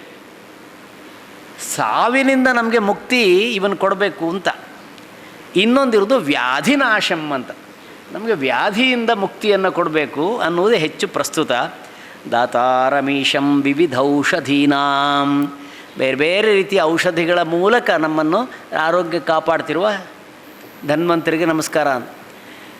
ಯಜುರ್ವೇದದಲ್ಲಿ ಓಷಧೀನಾಂ ಪತಯೇ ನಮೋ ನಮೋ ಅಂತ ಬರ್ತದೆ. ಅಲ್ಲಿ ಓಷಧಿ ಅಂದರೆ ಸಸ್ಯಗಳು, ಅದರಿಂದ ಬರ್ತಕ್ಕಂಥದ್ದು ಔಷಧಿ. ಇದೇ ಅತ್ಯಂತ ಪ್ರಾಚೀನವಾದಂಥ ಔಷಧವನ್ನು ತೆಗೆಯುವಂಥ ಕ್ರಮ. ಓಷಧೀನಾಂ ಪತೆ ಅದು ಭಾರತದಲ್ಲಿ ಪ್ರಾಚೀನವಾದ್ದು. ಸ್ವಲ್ಪ ನಂತರ ಬಂದದ್ದು ಬ್ಯಾಬಿಲೋನಿಯನ್ ಸಿವಿಲೈಸೇಷನ್ ಮತ್ತು ಗ್ರೀಕ್ನಲ್ಲಿ ಕೂಡ ಅದೇ ಪರಿಸ್ಥಿತಿ ಇರುವಂಥದ್ದು. ಅವರು ಕೂಡ ಸಸ್ಯೌಷಧಿಯನ್ನೇ ಆಧರಿಸಿಕೊಂಡು ನಡೀತಾ ಇದ್ದರು. ಆದ್ದರಿಂದ ನಮ್ಮ ದೇಶದಲ್ಲಿ ವೈದ್ಯೋ ನಾರಾಯಣೋ ಹರಿಹಿ ಅಂತ, ಅದರಿಂದ ವೈದ್ಯರನ್ನು ದೇವರು ಹೇಗೆ ನಾರಾಯಣ. ಯಾಕೆಂದರೆ ಬ್ರಹ್ಮ ಬೇಡ ನಮಗೆ, ಸೃಷ್ಟಿಕರ್ತ ಅವನು. ಶಿವ ಮೊದಲು ಬೇಡ ಅವನು.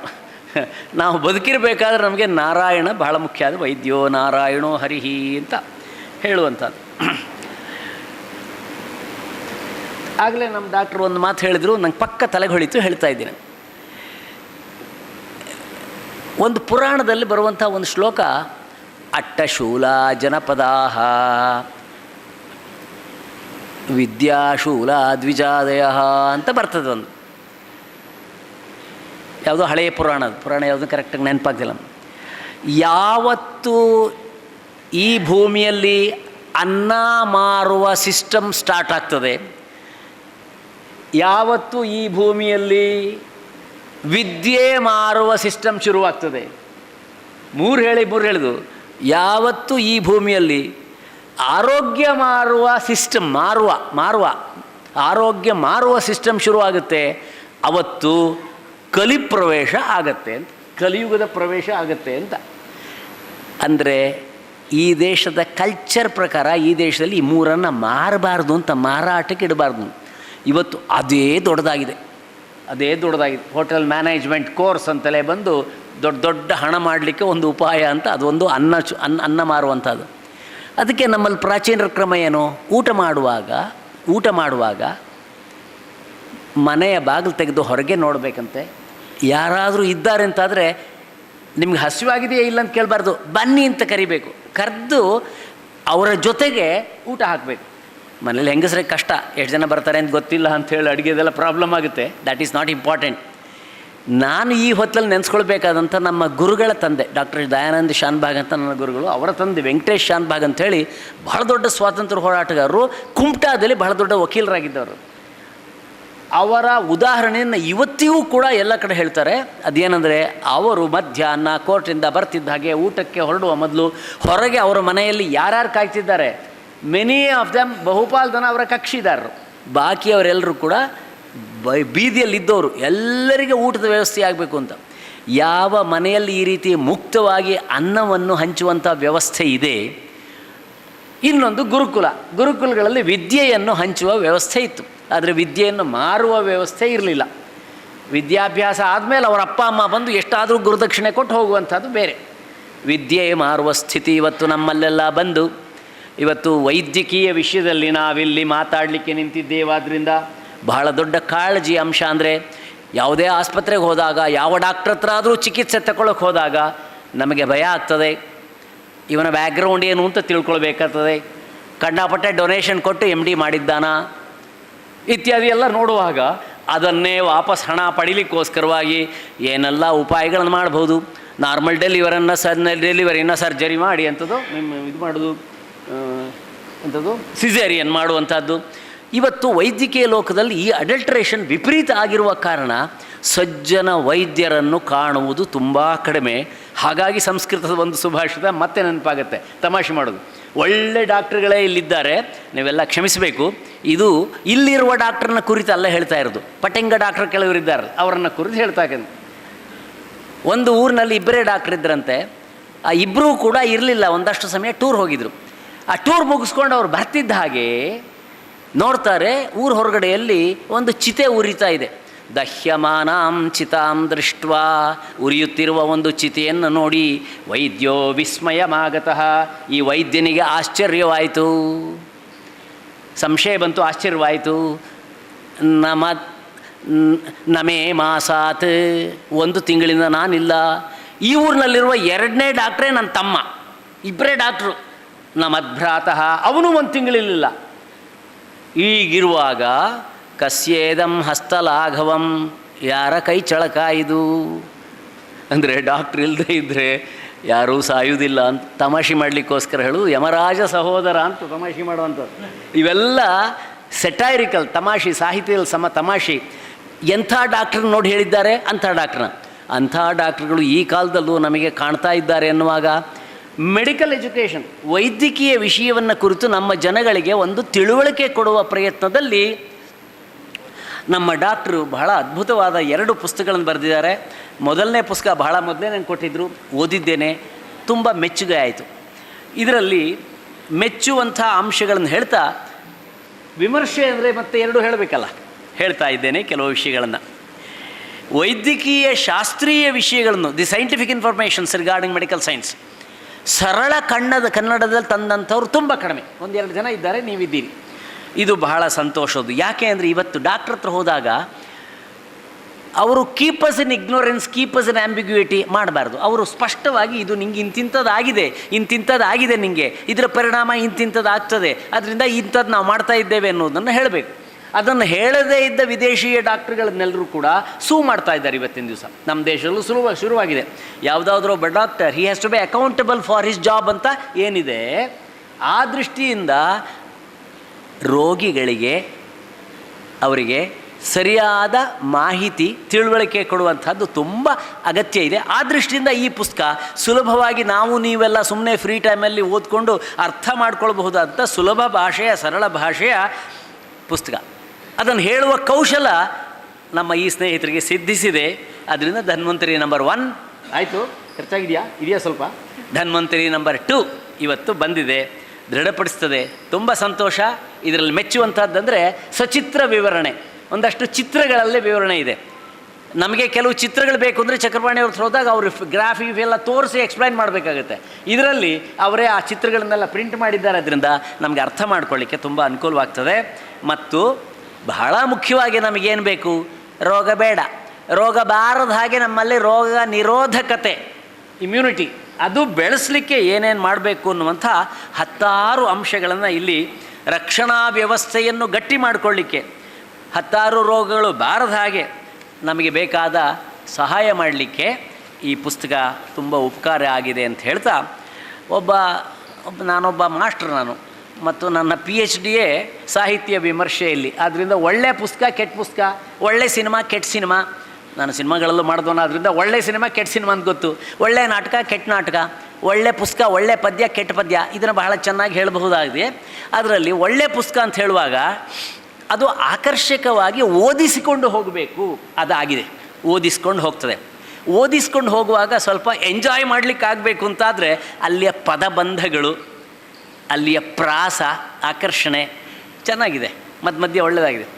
ಬದುಕು ಬಂಗಾರಕ್ಕೆ ಬಿರುಸು ನಡೆ, ಸಿಸೇರಿಯನ್ ಸರ್ಜರಿ, ಕೊಲೆಗಡಕ ಕೊಲೆಸ್ಟ್ರಾಲ್, ನೆಮ್ಮದಿ ಮತ್ತು ನೆಗಡಿ. ಈ ನೆಗಡಿ ಇದೆಯಲ್ಲ ಇದು ನಮಗೆ ದೊಡ್ಡ ಉಪದ್ರವ ಅಂತಲ್ಲ, ಬಹಳ ದೊಡ್ಡ ಉಪದ್ರವ ಅಂತಲ್ಲ, ಪಿರಿ ಚೊರೆ, ಅದು ಬರೀ ನೆಗಡಿಯ ನೆಮ್ಮದಿ ಕೆಡಿಸುವ ನೆಗಡಿ, ಕರುಳು ಕೆರಳುವ ಕಾಯಿಲೆಗಳು ಇತ್ಯಾದಿ. ಮತ್ತು ರಕ್ತದೊತ್ತಡ ಎಂಬ ನಿಶ್ಶಬ್ದ ಕೊಲೆಗಾರ, ರೈಟ್. ಮತ್ತು ಇದಕ್ಕೆ ಕಾರಣ, ಲಕ್ಷಣ, ಚಿಕಿತ್ಸೆ, ತಡೆಗಟ್ಟುವ ಕ್ರಮ ಎಲ್ಲ ಹೇಳುವಾಗ ನಮಗೆ ಇಟ್ಸ್ ಅನ್ ಎಜುಕೇಟಿವ್ ಬುಕ್ ಅಂತ ಹೇಳ್ತಾ, ಇದರಲ್ಲಿ ಒಬ್ಬ ರೋಗಿಯಾದವ ಈ ಪುಸ್ತಕ ಓದಿದ ಮೇಲೆ ಇಷ್ಟು ಆದರೆ ಸಾಕು. ಅವರು ಬರೆದದ್ದು ಬಹಳ ಆಗ್ರಹ ಬರೆದಿದ್ದಾರೆ.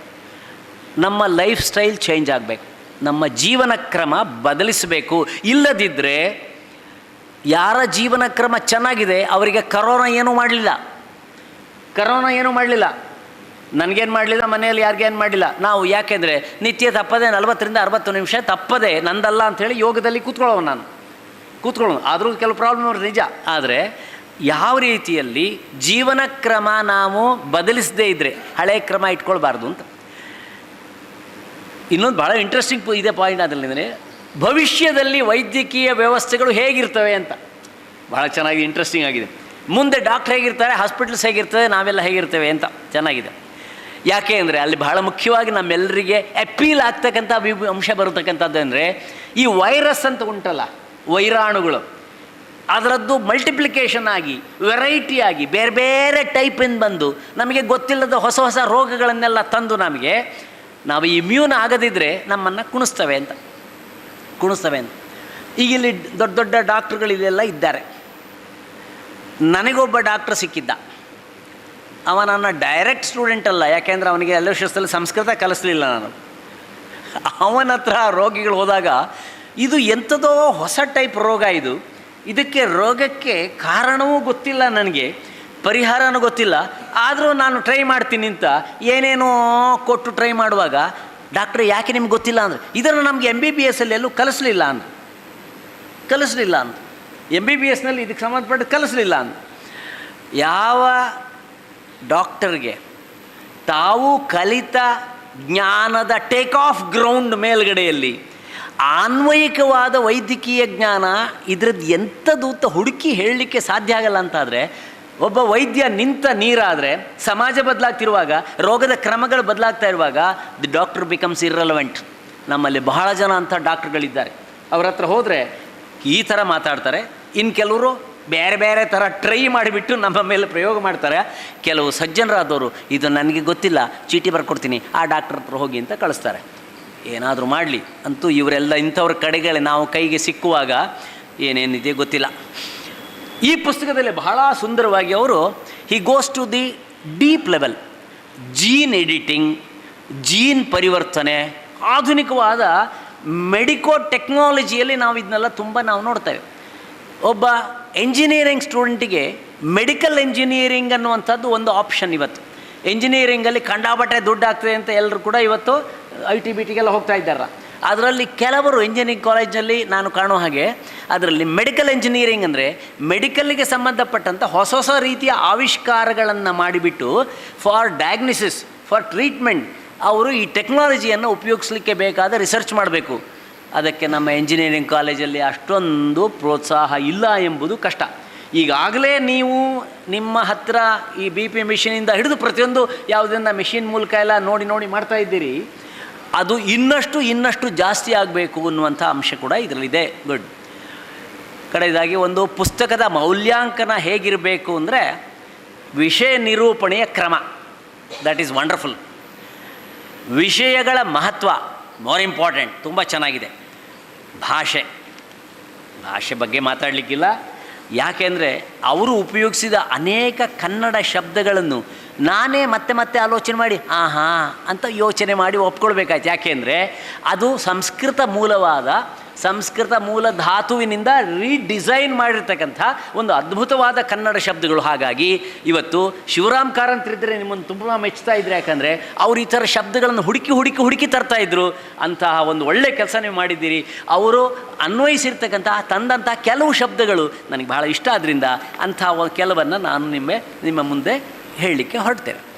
ಈಗ ಈ ಪುಸ್ತಕದ ವಿಮರ್ಶೆ ಅನ್ನುವಾಗ ಮೊದಲನೇ ಪುಸ್ತಕದಲ್ಲಿ ಬಹಳ ಆಕರ್ಷಕವಾದ ನಿತ್ಯ ಉಪಯೋಗ ಮಾಡಿ ಹ್ಯಾಂಡ್ ಬುಕ್ಕಾಗಿ ನಮ್ಮ ಮನೇಲಿ ಇಟ್ಕೊಳ್ಬೇಕಂತ ಧನ್ವಂತರಿ ಪಾರ್ಟ್ 1 ತುಂಬ ಚೆನ್ನಾಗಿ ಬಂದಿದೆ. ಅದರ ಪೀಠಿಕೆಯಲ್ಲಿ ಅದನ್ನೆಲ್ಲ ತುಂಬ ಅವ್ರು ಹೇಳಿದ್ದಾರೆ. ಇದರಲ್ಲಿ ನಾವು ಯಾವ ರೀತಿಯಲ್ಲಿ ಇಮ್ಯುನೈಸೇಷನ್ ಸಿಸ್ಟಮ್, ರೋಗ ನಿರೋಧಕತೆಯನ್ನು ಬೆಳೆಸ್ಕೊಳ್ಳುವಂಥ ಕ್ರಮ ಹೇಗೆ, ಏನು ಮಾಡಬೇಕು ಅಂತ ಅವರು ಅದನ್ನು ಬಹಳ ಚೆನ್ನಾಗಿ ಹೇಳಿದ್ದಾರೆ.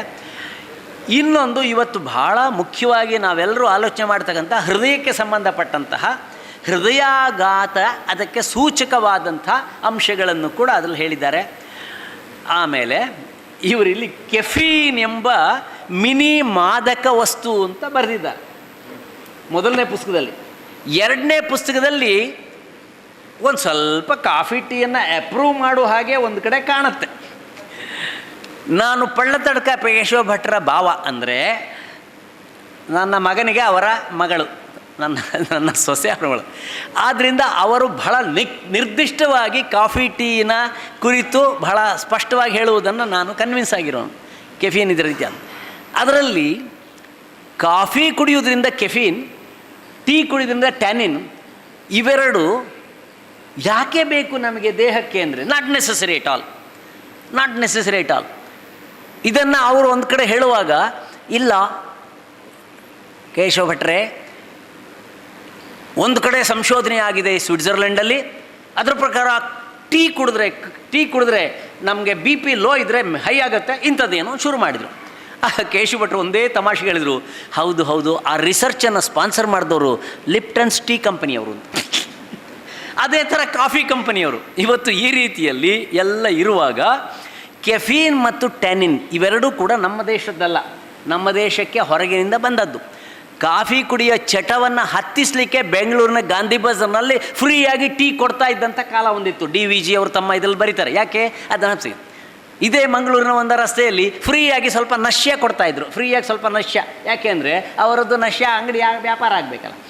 ಈ ಥರ ಕೆಫಿನ್ ಟೆನಿನನ್ನು ಬಹಳ ನಿರ್ದಿಷ್ಟವಾಗಿ ಇದು ವಿಷಕಾರಿಯಾದದ್ದು ಅಂಥೇಳಿ ಅದನ್ನು ಮೊದಲನೇ ಪುಸ್ತಕ ತಾವೇನು ಬರೆದಿದ್ದೀರಿ, ಬಹಳ ಸಂತೋಷ ಆಯಿತು, ಒಳ್ಳೆಯದಾಯಿತು. ಯಾವಾಗ ಇದನ್ನು ಬಿಡ್ತೀವಿ ಅದಕ್ಕೆ ಆಲ್ಟರ್ನೇಟಿವ್ ಆಗಿ ಭಾರತೀಯ ವೈದ್ಯ ಪದ್ಧತಿಯಲ್ಲಿ ಅದೆಲ್ಲ ಇದೆ. ಅದನ್ನು ಕುರಿತು ನೀವು ತುಂಬ ಚೆನ್ನಾಗಿ ಮೊದಲನೇ ಪುಸ್ತಕದಲ್ಲಿ ಬರೆದಿದ್ದೀರಿ. ರಕ್ತದ ಕ್ಯಾನ್ಸರ್ ಮತ್ತು ಕ್ಯಾನ್ಸರ್ಗಳ ರಾಜ, ಅದು ಬಹಳ ಮನನೀಯವಾದ್ದು. ಮೊದಲನೇ ಪುಸ್ತಕ ನಾನೀಗ ನೋಡಲಿಕ್ಕೆ ಇದಿಲ್ಲ, ಆದ್ದರಿಂದ ಕೆಲವು ಕೆಲವು ಮನೋವ್ಯಾಧಿ ಇತ್ಯಾದಿಗಳ ಬಗ್ಗೆ ಎಲ್ಲ ಬರೆದಿದ್ದೀರಿ, ಫೈನ್. ಆಮೇಲೆ ಬೊಜ್ಜು ಕರಗಿಸುವುದು ಹೇಗೆ, ಮೊದಲನೇ ಪುಸ್ತಕದಲ್ಲಿ ಸ್ವಲ್ಪ ಇದೆ, ಎರಡನೇ ಪುಸ್ತಕದಲ್ಲಿ ಸ್ವಲ್ಪ ಜಾಸ್ತಿ ಇದೆ. ಅದು ಓದ್ಕೊಂಡು ನಾವೆಲ್ಲ ನಮ್ಮ ಬೊಜ್ಜು ಕರಗಿಸ್ಕೊಳ್ಬೋದು.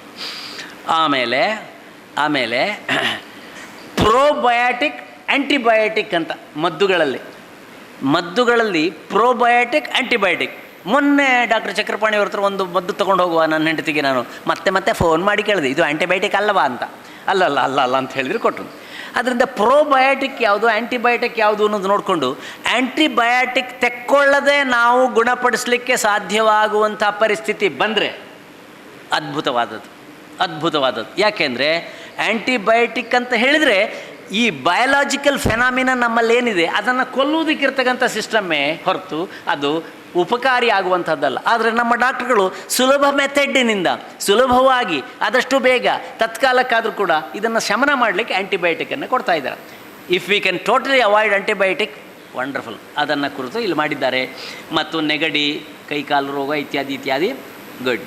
ಕಡೆಗೆ ಬಹಳ ಖುಷಿಯಾಗುವ ನಿಮಗೆ ಬಹಳ ಖುಷಿಯಾಗುವ ಒಂದು ಟಾಪಿಕ್ ಇದರಲ್ಲಿದೆ. ಅದೇನೆಂದರೆ ಮಧ್ಯಾಹ್ನದ ಕಿರುನಿದ್ರೆಯ ಲಾಭಗಳು ಅಂತ. ಮಧ್ಯಾಹ್ನ ಒಂದು ಸ್ವಲ್ಪ ಮಲಗಿದರೆ ಎಷ್ಟು ಒಳ್ಳೆಯದಾಗ್ತದೆ ಅಂತ. ಆದರೆ ಶಾಸ್ತ್ರದಲ್ಲಿ ಮಧ್ಯಾಹ್ನ ಮಲಗಬಾರ್ದು ಅಂತ ಇದೆ, ಮಧ್ಯಾಹ್ನ ನಿದ್ದೆ ಒಳ್ಳೆಯದಲ್ಲ ಅಂತ ಇದೆ. ಇರಲಿ, ಎನಿವೇ ಆರೋಗ್ಯ ದೃಷ್ಟಿಯಿಂದ ಕೊಡ್ಬೋದು. ಇನ್ನು ಇವತ್ತಿನ ಈ ಪುಸ್ತಕ ನಾವೆಲ್ಲ ಸಂಗ್ರಾಹ್ಯವಾದ ಪುಸ್ತಕ, ರಕ್ಷಣೀಯವಾದ ಪುಸ್ತಕ ಅಂತ ಹೇಳ್ತಾ ಇದರಲ್ಲಿರ್ತಕ್ಕಂಥ 4-5 ಹೈಲೈಟ್ಗಳನ್ನು ನಾನು ಮಾಡ್ತೇನೆ.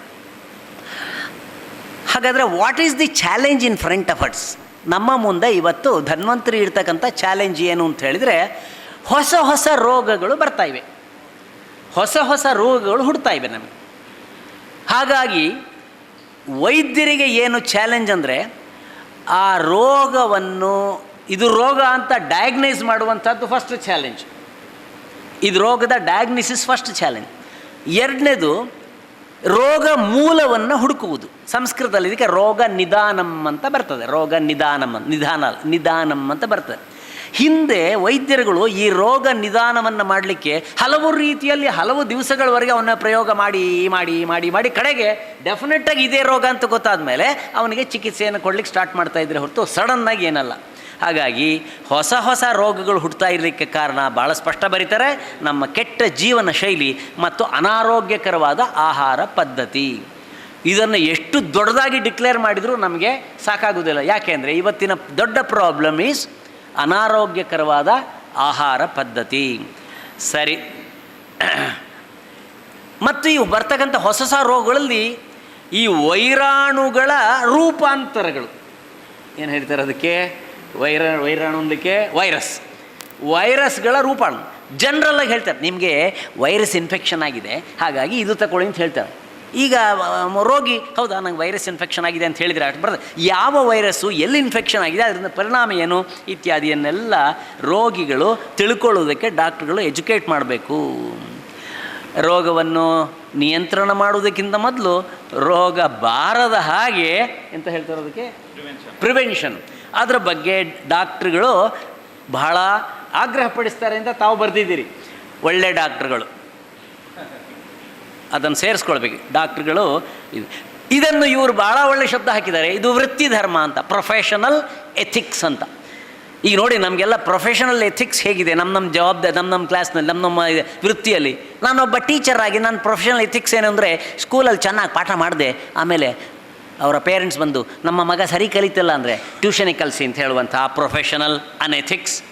ವೈದ್ಯಕೀಯ ವಿಷಯದಲ್ಲಿ, ಡಾಕ್ಟರ್ ವಿಷಯದಲ್ಲಿ ಮಾತ್ರವಲ್ಲದೆ ಎಲ್ಲ ಕಡೆಯಲ್ಲೂ ಕೂಡ ಈ ಅನ್ಎಥಿಕಲ್ ಪ್ರೊಫೆಷನಲ್ ಲೈಫ್, ಇದಕ್ಕೆ ಇವತ್ತು ವೈದ್ಯಕೀಯ ವೃತ್ತಿಯಲ್ಲಿ ಚಾಲೆಂಜ್, ಸಮಾಜ ಚಾಲೆಂಜ್ ಮಾಡಬೇಕಾಗ್ತದೆ.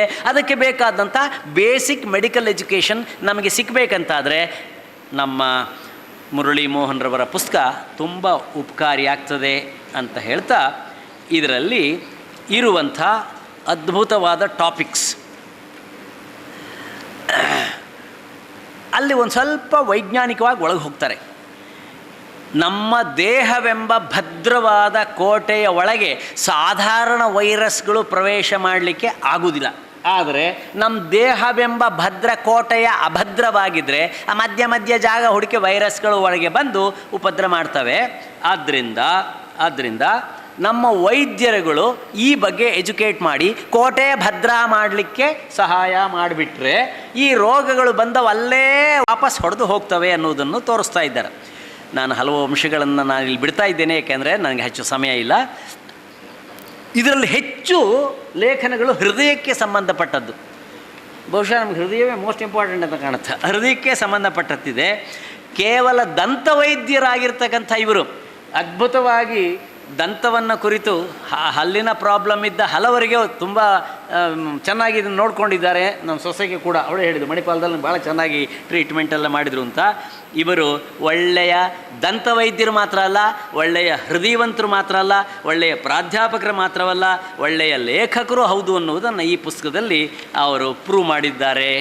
ಇದರಲ್ಲಿ ಬರ್ತಕ್ಕಂಥ ಹಲವು ವಿಷಯಗಳಲ್ಲಿ ಭವಿಷ್ಯದಲ್ಲಿ ವೈದ್ಯಕೀಯ ಹೇಗಿರ್ತದೆ ಅನ್ನುವಾಗ this is a direction for medical students.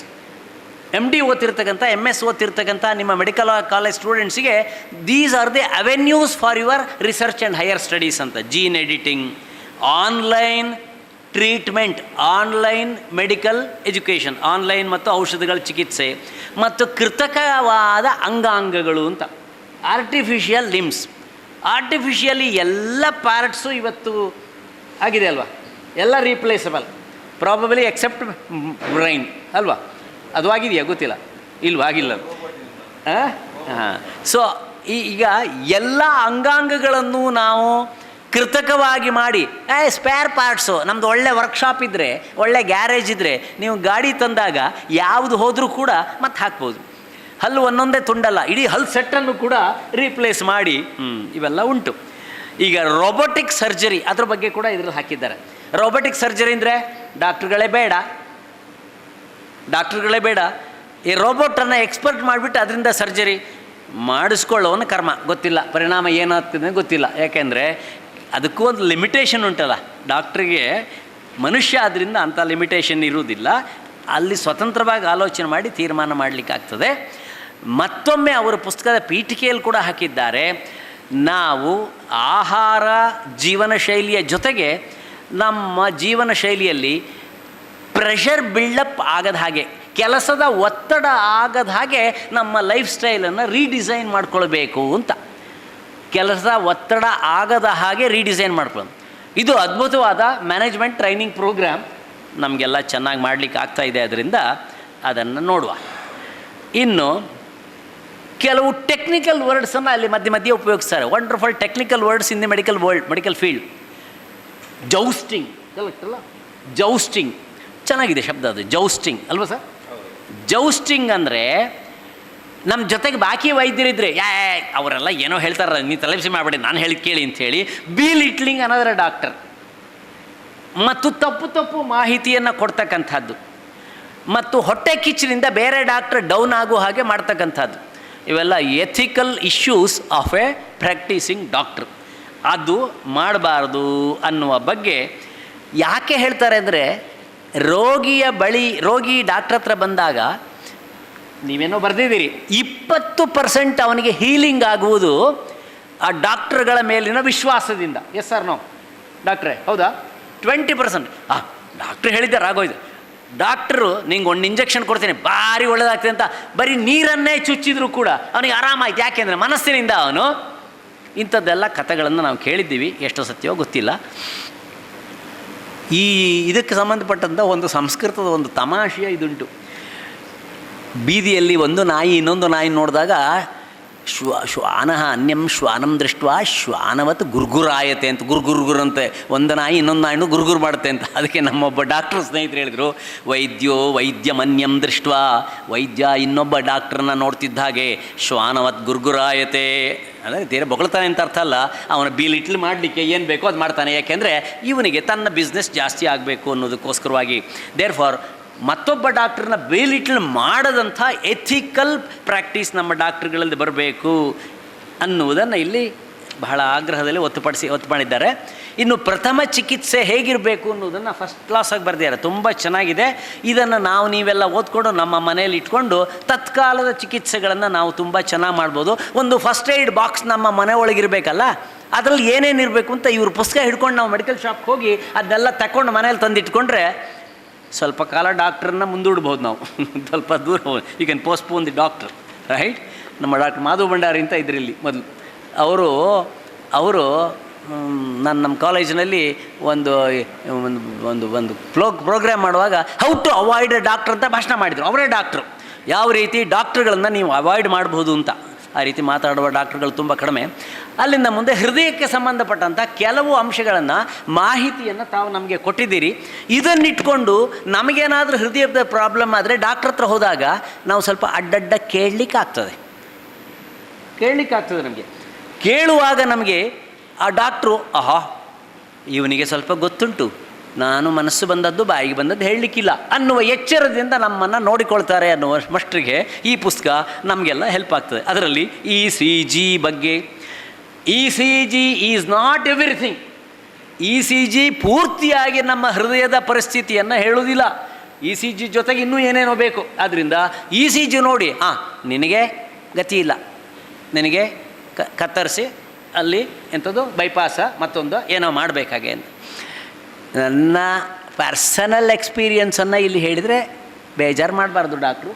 ಯಾಕೆ ಅಂದರೆ ನನಗೆ ದೊಡ್ಡ ಡಾಕ್ಟ್ರು, ಹೆಸರು ಹೇಳ್ಬಾರ್ದು, ಆದ್ದರಿಂದ ಹೇಳ್ತಾ ಇಲ್ಲ.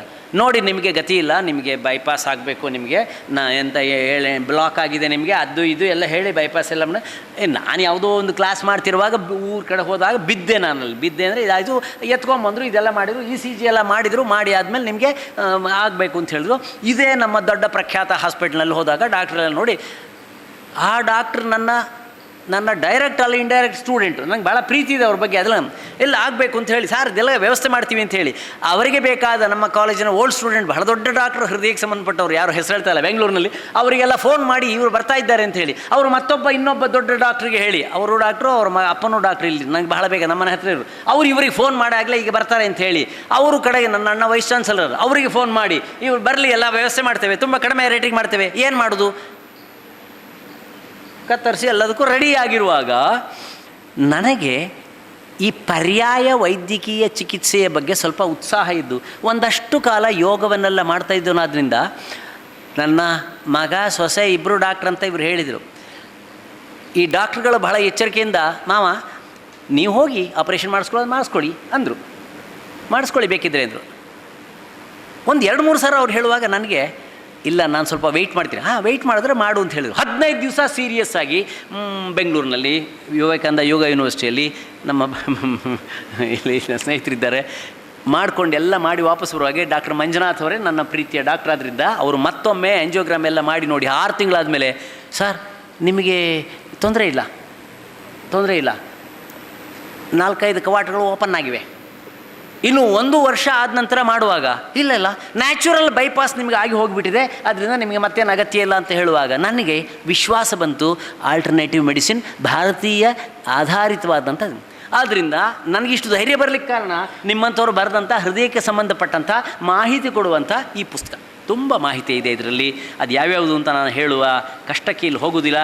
ECGಯ ಲಿಮಿಟೇಷನ್ ಮತ್ತು ಈ ಇ ಸಿ ಜಿ ಡೈರೆಕ್ಟಾಗಿ ಡಯಾಗ್ನಿಸಿಸ್ ಮಾಡೋದಿಲ್ಲ ಅನ್ನೋದನ್ನು ಮುಕ್ತವಾಗಿ ಹೇಳೋದಿಲ್ಲ.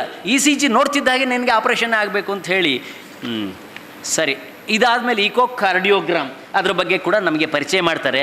ಈ ಯಾವ ಡಾಕ್ಟ್ರ್ ಇದನ್ನೆಲ್ಲ ಹೇಳ್ತಾರೆ ಹೇಳಿ, ಇದೆಲ್ಲ ಹೇಳಿದ್ರೆ ನಿಮಗೆ ಹೆಚ್ಚು ಇನ್ಫಾರ್ಮೇಷನ್ ಸಿಕ್ಕತ್ತೆ ಅಂತ ಬರೋದಿಲ್ಲ. ಡಾಕ್ಟ್ರುಗಳಾದವರು ತಮ್ಮ ಸೀಕ್ರೆಟ್ಸ್ನೆಲ್ಲ ಓಪನ್ ಮಾಡ್ತಾ ಇದ್ದಾರೆ ಇಲ್ಲಿ. ಹಾಗಾಗಿ ಹೋಲ್ಟರ್ ಮಾನಿಟರ್ ಅದರ ಬಗ್ಗೆ ಇವೆಲ್ಲವೂ ನಾವು ಕೇಳೇ ಇರಲ್ಲ, ಜನ್ಮದಲ್ಲಿ ಮೊದಲನೇ ಸಾರಿ ಕೇಳ್ತಾ ಇರೋದು. ಇದು ಹೃದಯ ಪರೀಕ್ಷೆ ಮಾಡಲಿಕ್ಕಿರ್ತಕ್ಕಂಥ ಕಡೆಯಲ್ಲಿ ಒಂದು ಆರ್ಟಿಕಲಲ್ಲಿ ನಮಗಿರುವುದು ಒಂದೇ ಹೃದಯ, ಜೋಪಾನ ಮಾಡಿ. ಚೆನ್ನಾಗಿದೆ ಅದು, ಹೃದಯ ಒಂದೇ, ಜೋಪಾನ ಮಾಡಿ. ಕಿಡ್ನಿ ಎರಡಿದೆ ಅಂತ ಕಾಣುತ್ತಲ್ವ, ತೊಂದರೆ ಇಲ್ಲಲ್ಲ. ಕಣ್ಣೆರಡು, ಕಿವಿ ಎರಡು. ಸರಿ, ಬಹಳ ಚೆನ್ನಾಗಿ ಇದನ್ನು ಹಾಕ್ತಾ ಸಾಮಾನ್ಯ ಮನುಷ್ಯರಿಗೂ ಅರ್ಥವಾಗುವ ಭಾಷೆಯಲ್ಲಿ ನಮ್ಮದೆಲ್ಲ ಹೃದಯ ಇರುವುದು ಒಂದು ಮುಷ್ಟಿಯ ಸೈಜ್ ಅಂತ ತೋರಿಸ್ತಾ ಕಡೆಗೆ ನಿಮಿಷಕ್ಕೆ 72 ಬಾರಿ ಹೊಡ್ಕೊಳ್ಳುವಂಥದ್ದು. ಆಮೇಲೆ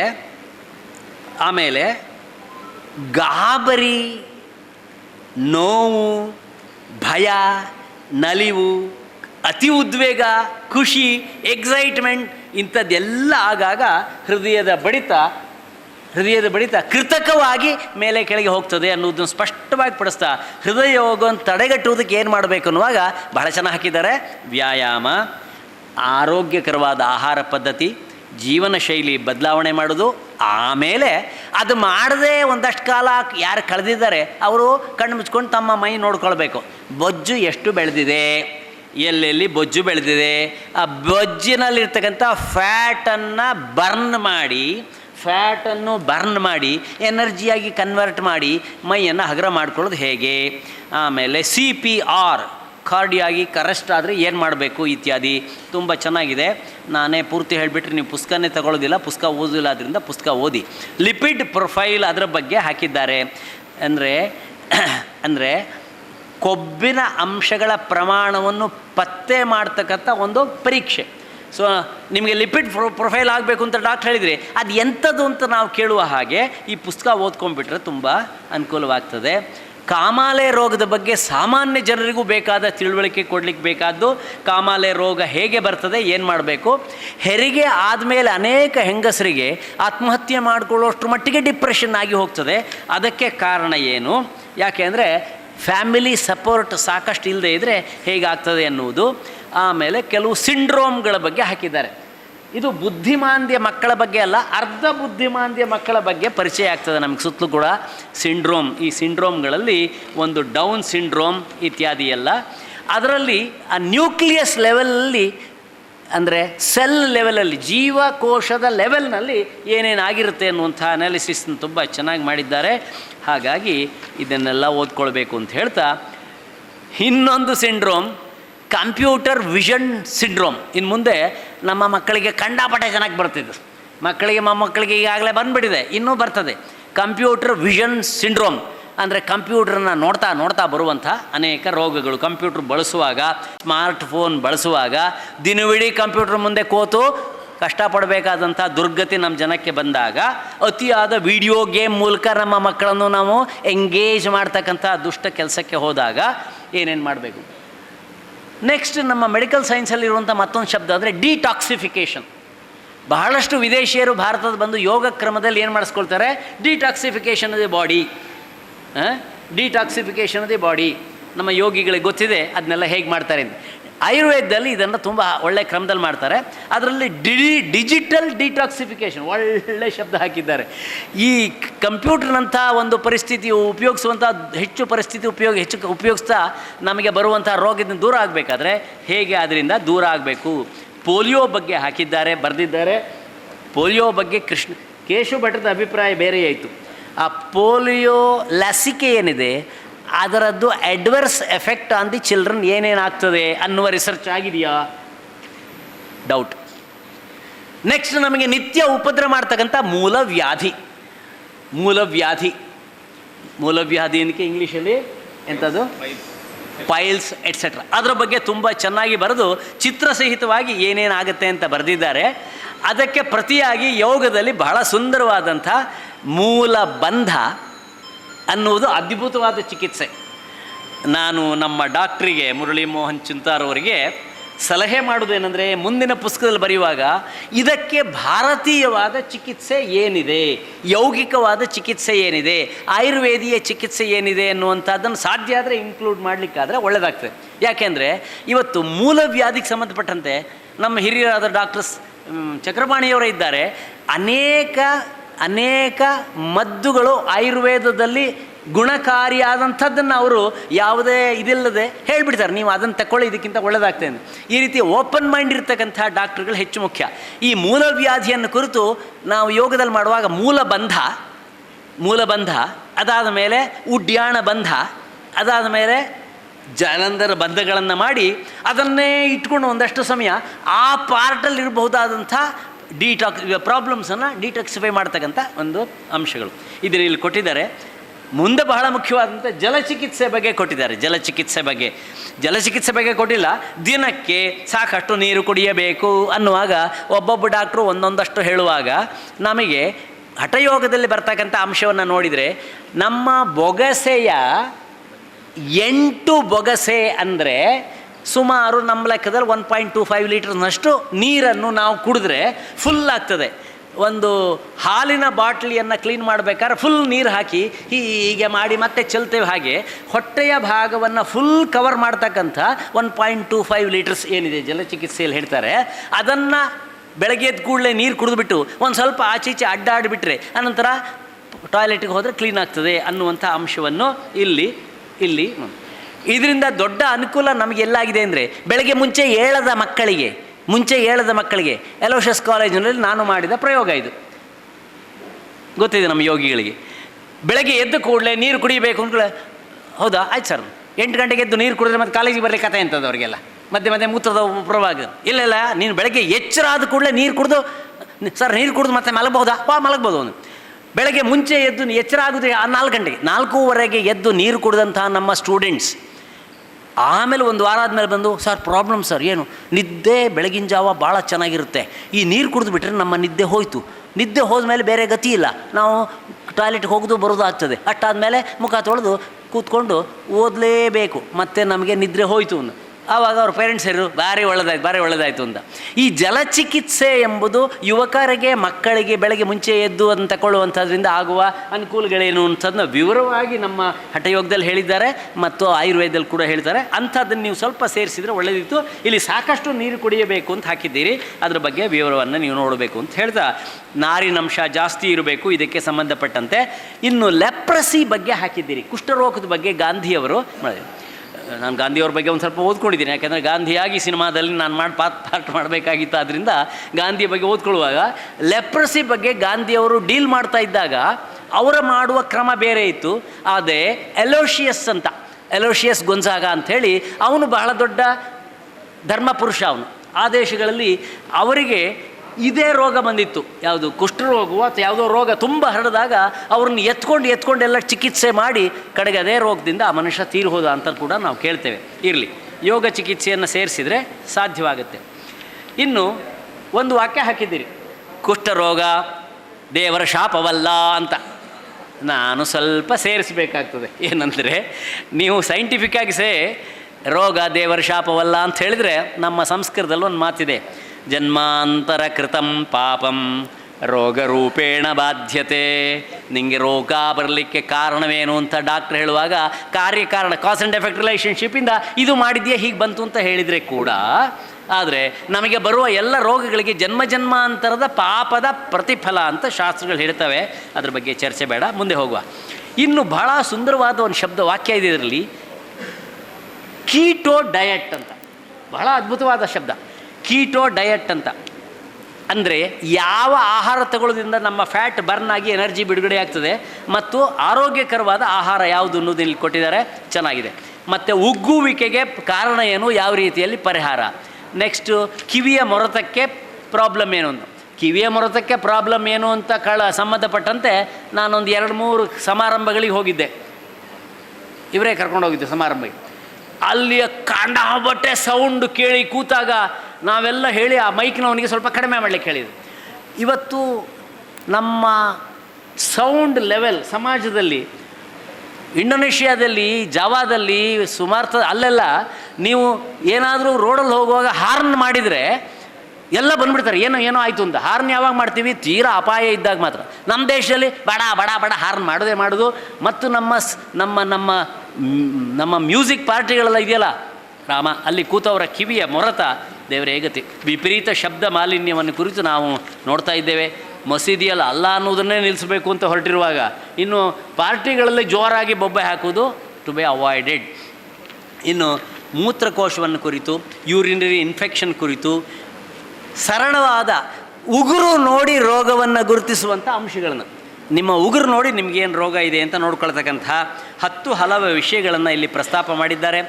ರಕ್ತ ಹೆಪ್ಪುಗಟ್ಟುವ ಮೂಲಕ ಒಳಗೆ ಏನೇನು ತೊಂದರೆ ಆಗ್ತದೆ ಇತ್ಯಾದಿಯಲ್ಲಿ ಹೇಳಿದ್ದಾರೆ. ತೂಕ ಕಡಿಮೆ ಮಾಡಿಕೊಳ್ಬೇಕು ಇತ್ಯಾದಿ ದೈಹಿಕ ಆರೋಗ್ಯ, ದೈಹಿಕ ವ್ಯಾಯಾಮ ಹೇಳಿದ್ದಾರೆ. ಈ ಟೈಮ್ನಲ್ಲಿ ನಾವು ಒಂದು ರೆಫರ್ ಮಾಡುವಂಥ ಲಾಸ್ಟ್ ಪಾಯಿಂಟ್ ಏನಂತ ಹೇಳಿದರೆ, ನಾವು ಅನೇಕರಲ್ಲಿ ಸೂರ್ಯೋಪಾಸನೆ ಇದೆ, ಸಂಧ್ಯಾವಂದನೆ ಕ್ರಮ ಇದೆ. ಅದನ್ನು ಮಾಡುವಾಗ ಯೋಗ ಸಹಿತವಾದ ಪ್ರಾಣಾಯಾಮ, ಯೋಗ ಸಹಿತವಾದ ಸೂರ್ಯ ನಮಸ್ಕಾರ, ಯೋಗ ಸಹಿತವಾದ ಧ್ಯಾನ ಮಾಡಿದರೆ ನಿತ್ಯ ಕರ್ಮಾನುಷ್ಠಾನದಲ್ಲಿ ಬರ್ತಕ್ಕಂಥ ಯೋಗದಿಂದ ಒಬ್ಬ ಮನುಷ್ಯನನ್ನು ಗುಣಪಡಿಸ್ಬೋದು. ಇನ್ನು ವೆರಿಕೋಸ್ ವೀನ್ಸ್ ಬಗ್ಗೆ ಹೇಳಿದ್ದೀರಿ. ಪೊಲೀಸರಿಗೆ ಬರ್ತಕ್ಕಂಥ ಬಹಳ ದೊಡ್ಡ ರೋಗ ಇದು, ನಿಂತ್ಕೊಂಡೇ ಮಾಡ್ತಾರೆ. ಅದಕ್ಕೇನು ಪರಿಹಾರ ಏನು ಮಾಡಬೇಕು? ಲಾಸ್ಟ್ಲಿ ಸ್ವಲ್ಪ ಸೈಕಾಲಜಿಕಲ್ ಅಂಶಕ್ಕೆ ಬಂದಿದ್ದೀರಿ. ಆತ್ಮಹತ್ಯೆಗೆ ಕಾರಣವೇನು ಅಂತ ನಮ್ಮ ಒಂದು ಸಣ್ಣ ರಿಸರ್ಚನ್ನ ಹೇಳಿ ಮುಗಿಸ್ತೇವೆ. ಆತ್ಮಹತ್ಯೆಗೆ ಪ್ರಯತ್ನಪಟ್ಟಂಥ 12 ಮಕ್ಕಳ ಮೇಲೆ ನಮ್ಮ ಪ್ರಯೋಗ ಆಗಿದೆ. ಆ ಪ್ರಯೋಗ ಏನು ಹೇಳುತ್ತೆ ಅಂದರೆ, ಅವರ ಅಪ್ಪಂದಿರನ್ನ ಕರೆದು ಕೇಳಿದ್ದೆವು ಒಂದು ಪ್ರಶ್ನೆ. ನಮ್ಮಲ್ಲಿರೋ ಸೈಕಾಲಜಿಸ್ಟು, ನಿಮ್ಮ ಗರ್ಭದಲ್ಲಿ ಈ ಮಗು ಇದ್ದಾಗ ಯಾವಾಗಲಾದರೂ ನೀವು ಈ ಮಗು ಬೇಡವಾ ಅಂತ ಆಲೋಚನೆ ಮಾಡಿದ್ದೀರಾ ಅಂತ. ಈ ಮಗು ಬೇಡವಾ ಅಂತ ಆಲೋಚನೆ ಮಾಡಿದ್ದೇವೆ ಅಂತ ಹೇಳಿದವರೇ ಎಲ್ಲ 12 ಜನ. ಈ 12 ಕೇಸಲ್ಲಿ ಎಲ್ಲರೂ ಕೂಡ ಒಂದು ಸರಿ ಈ ಮಗು ಬೇಕಾ ಬೇಡವಾ, ಈ ಅಪ್ಪ ಅಮ್ಮ ಈ ಮಗು ಬೇಡವೋ ಅಂತ ಆಲೋಚನೆ ಮಾಡಿದ್ದರ ಪರಿಣಾಮವಾಗಿ ಈ ಮಗುವಿಗೆ ಬದುಕಿನಲ್ಲಿ ಯಾವುದೋ ಒಂದು ಸ್ಟೇಜ್ನಲ್ಲಿ ಆತ್ಮಹತ್ಯೆ ಮಾಡಿಕೊಳ್ಳುವ ಟ್ರೆಂಡ್ ಬಂತು ಅನ್ನೋದನ್ನು ಕಡೆಗೆ ನಿಮ್ಹ್ಯಾನ್ಸಿನ ಚಂದ್ರಶೇಖರ್ ಅವರು ಕನ್ಫರ್ಮ್ ಮಾಡಿದರು. ಎಸ್ ಅಂತ ನಾವಿಲ್ಲಿ ಮಾಡಿದ್ದೇನೆ. ನಾನು ಯಾಕೆ ಹೇಳ್ತೇನೆ ಅಂದರೆ, ಆತ್ಮಹತ್ಯೆಗೆ ಇವತ್ತು ಕಾರಣ ಏನಂದರೆ, ತುಂಬ ಅಪ್ಸೆಟ್ ಆಗಿರ್ತಕ್ಕಂಥವ್ರು, ತುಂಬ ದುಃಖದಲ್ಲಿ ಕೂಡಿರೋರು ಒಂದು ಯಾರ ಹತ್ರ ಆದರೂ ಹೇಳ್ಕೊಳ್ಬೇಕು, ಆದರೆ ಯಾರೂ ಸಿಕ್ಕುವುದಿಲ್ಲ. ಒಬ್ಬರೇ ಹೇಳ್ಕೊಳ್ತಾ ಹುಚ್ಚರಾಗ್ತಾರೆ. ಈ ಸಮಾಜ ನನ್ನ ಕಷ್ಟ ಕೇಳಲಿಕ್ಕಿಲ್ಲ ಅಂಥೇಳಿ ಅವರೆಲ್ಲ ಕ್ರಿಮಿನಲ್ಸ್ ಆಗ್ತಾರೆ. 3ನೇವರು ಈ ಲೋಕದಲ್ಲಿ ನನ್ನನ್ನು ಕೇಳೋರು ಯಾರೂ ಇಲ್ಲ ಅಂಥೇಳಿ ಆತ್ಮಹತ್ಯೆಗೆ ಪ್ರಯತ್ನ ಮಾಡ್ತಾರೆ ಅನ್ನೋದು ಒಂದು ಅಂಶ. ಇನ್ನು ಸ್ತನದ ಕ್ಯಾನ್ಸರ್ ಬಗ್ಗೆ ತುಂಬ ಮಾಹಿತಿ ಇದೆ. ವಿಮಾನದಲ್ಲಿ ಬರುವವರು, ದೂರದಿಂದ ಬರುವವರಿಗೆ ಜೆಟ್ಲ್ಯಾಗ್ ಬಗ್ಗೆ ಭಾಳ ಚೆನ್ನಾಗಿದೆ. ಅದು ನಿದ್ರಾಹೀನತೆ ನಮ್ಮ ಬಹುಪಾಲು ಜನರ ಸಮಸ್ಯೆಗೆ ಪರಿಹಾರ ಏನಂತ ಗೊತ್ತಿಲ್ಲ. ಇಲ್ಲಿ ಟೀ ಕಾಫಿ ಬಗ್ಗೆ ಟೀ ಕಾಫಿಯನ್ನು ಬಿಡಬೇಕು, ಆವಾಗ ನಿಮ್ಮ ನಿದ್ರಾಹೀನತೆ ಕಡಿಮೆ ಆಗ್ಬೋದು ಅಂತ ಹೇಳ್ತಾ, ಮಾಂಸಾಹಾರವನ್ನು ಕುರಿತು ಸಸ್ಯಾಹಾರವನ್ನು ಕುರಿತು ನಿಮ್ಮ ರೆಫರೆನ್ಸ್ ಇದೆ. ಫಳತರ್ಕ ಕೇಶವ ಭಟ್ರ ರೆಫರೆನ್ಸ್ ಹೇಳ್ತಾ ನಾನು, ಅವರು ದೇಶ ವಿದೇಶಗಳಲ್ಲಿ including Saint Aloysius College staff association, ಬಹುಪಾಲು ಮಾಂಸಾಹಾರಿಗಳು, ಅವ್ರ ಎದುರುಗಡೆ ಪಾಠ ಮಾಡುವಾಗ ಅವರು 1 ಗಂಟೆ ಲೆಕ್ಚರ್ ಮಾಡಿ ಆದಮೇಲೆ ಭಾಳಷ್ಟು ಜನ, ಓಹೋ if this is the adverse effect of non vegetarianism I will live it ಅಂತ ಹೇಳಿ ಅನೇಕರು ನಾನು ಇನ್ನು ಮುಂದೆ ಮಾಂಸಾಹಾರಿ ಬಿಡ್ತೇನೆ, ಸಸ್ಯಾಹಾರಿ. ಯುರೋಪ್ ಮತ್ತು ಅಮೆರಿಕದಲ್ಲಿ ಸಾವಿರಾರು ಜನಗಳನ್ನು, ಮಾಂಸಾಹಾರಿಗಳನ್ನು ಸಸ್ಯಾಹಾರಿಗಳಾಗಿ ಕನ್ವರ್ಟ್ ಮಾಡಿದ ಉದಾಹರಣೆ ಅವ್ರದ್ದಿದೆ. ಆದ್ದರಿಂದ ಅದರ ಬಗ್ಗೆ ರೆಫರೆನ್ಸ್ ಇದೆ. ಮಲೆನಾಡಿನ ಅತಿ ದೊಡ್ಡ ಕಾಯಿಲೆ ಮಂಗನ ಕಾಯಿಲೆ ಅಂತ, ಅದ್ರ ಬಗ್ಗೆ ರೆಫರೆನ್ಸ್ ಇದೆ. ಅದು ಕೂಡ ತುಂಬ ಚೆನ್ನಾಗಿದೆ. ಮತ್ತು ಟೊಮ್ಯಾಟೊ ಜ್ವರ ಅಂತ ಇದೆ, ಇದು ಬೇರೆ. ಟೊಮ್ಯಾಟೊ ರಕ್ತವನ್ನು ಹೆಪ್ಪಿಗಟ್ಟಿಸಿ ಆಗ್ತಕ್ಕಂಥ ಪರಿಣಾಮ, ಅದು ಬೇರೆ. ಮತ್ತು ಇತ್ಯಾದಿ ಎಲ್ಲ ಇದೆ. ಇನ್ನು ಚರ್ಮ ರೋಗವನ್ನು ಕುರಿತಂಥದ್ದು ಕಡೆಯ ಲೇಖನ ಇದೆ. ನಾನೇ ಪುಸ್ತಕವನ್ನು ಕಂಡಾಪಟ್ಟೆ ಹೇಳಿಬಿಟ್ಟೆ ಅಂತ ಆದರೆ ಕ್ಷಮಿಸಬೇಕು. ನನಗೆ ಇಷ್ಟವಾದಂಥ ಈ ಪುಸ್ತಕದಲ್ಲಿರ್ತಕ್ಕಂಥ ಸಾಮಾನ್ಯ ಮನುಷ್ಯರಾಗಿ ಗ್ರಹಿಸಬಹುದಾದಂಥ ಅಂಶಗಳಿದೆಲ್ಲ ಇದೆ.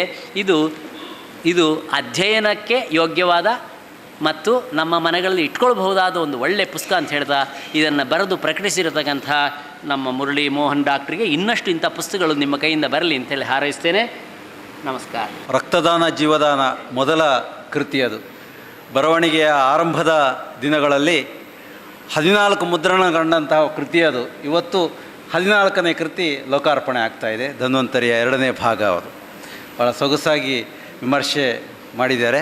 ಬಿಡುಗಡೆಯ ನಂತರಕ್ಕೆ ಎಲ್ಲರಿಗೂ ಪುಸ್ತಕ ಇದೆ, ತಾವು ತಗೊಳ್ಬೇಕು ಅಂತ ವಿನಂತಿಸಿಕೊಳ್ಳುತ್ತಾ, ಇದೀಗ ಡಾಕ್ಟರ್ ಚಕ್ಕಪಾಣಿ ಅವರು ಪುಸ್ತಕವನ್ನು ಲೋಕಾರ್ಪಣೆಗೊಳಿಸ್ತಾರೆ, ಬಿಡುಗಡೆಗೊಳಿಸಬೇಕು ಅಂತ ಡಾಕ್ಟರ್ ರಾಜಶ್ರೀ ಮೋಹನ್ ಅವರು ವೇದಿಕೆ ಬರಬೇಕು.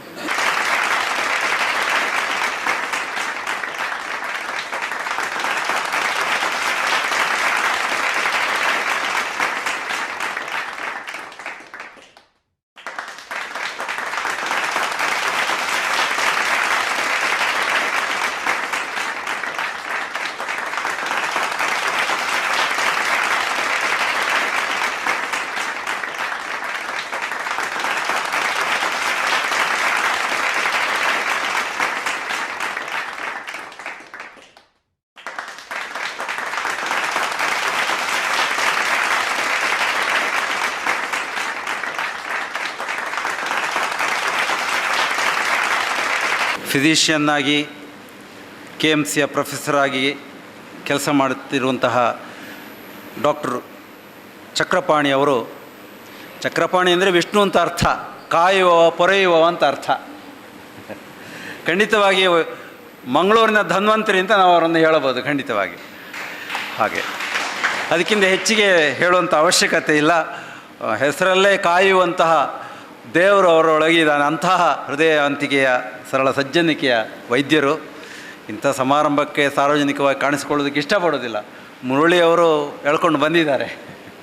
ಇಲ್ಲಿ ಡಾಕ್ಟ್ರು ಬಿಡುಗಡೆ ಮಾಡಿದ್ದಾರೆ ತಮ್ಮ ಅಮೃತ ಹಸ್ತದಿಂದ, ಖಂಡಿತವಾಗಿ ಅಮೃತ ಹಸ್ತದಿಂದ ಬಿಡುಗಡೆ ಮಾಡಿದ್ದಾರೆ. ಈಗ ಬಿಡುಗಡೆಯ ಮಾತು ಡಾಕ್ಟರಿಂದ. ಇಲ್ಲಿರೋ ಗಣ್ಯರೇ ಮತ್ತು ಮಿತ್ರರೇ, ವಿಶೇಷವಾಗಿ ನನ್ನ ಗುರುಗಳು ಈಗ ಇಲ್ಲೇ ಇದ್ದರು, ಡಾಕ್ಟರ್ ಶಿಕಾರಿಪುರ ಕೃಷ್ಣಮೂರ್ತಿ ಅವರು 35 ವರ್ಷಗಳ ಹಿಂದೆ ಎಲೋಷಿಯಸ್ ಕಾಲೇಜಲ್ಲಿ ಪಾಠ ಮಾಡಿದರು.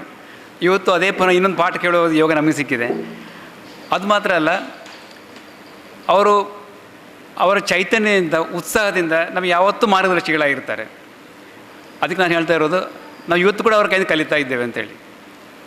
ಸರ್, ನಮಗೆ ಇನ್ನೂ ಕೂಡ ನೀವು ಮಾರ್ಗದರ್ಶಕ ಇರಬೇಕಂದ್ರೆ ಭಾಳ ವಿನಮ್ರವಾಗಿ ಕೇಳಿಕೊಳ್ತಾ ಇದ್ದೇನೆ. ಆ ವೈದ್ಯರು ಹೆಚ್ಚಾಗಿ ರೋಗವನ್ನು ನೋಡ್ತೇವೆ, ರೋಗಿ ಬಗ್ಗೆ ಹೆಚ್ಚು ಗಮನ ಕೊಡುವುದಿಲ್ಲ. ಡಾಕ್ಟರ್ ಮುರಳಿಯವರು ಈ ಪುಸ್ತಕದ ಮೂಲಕ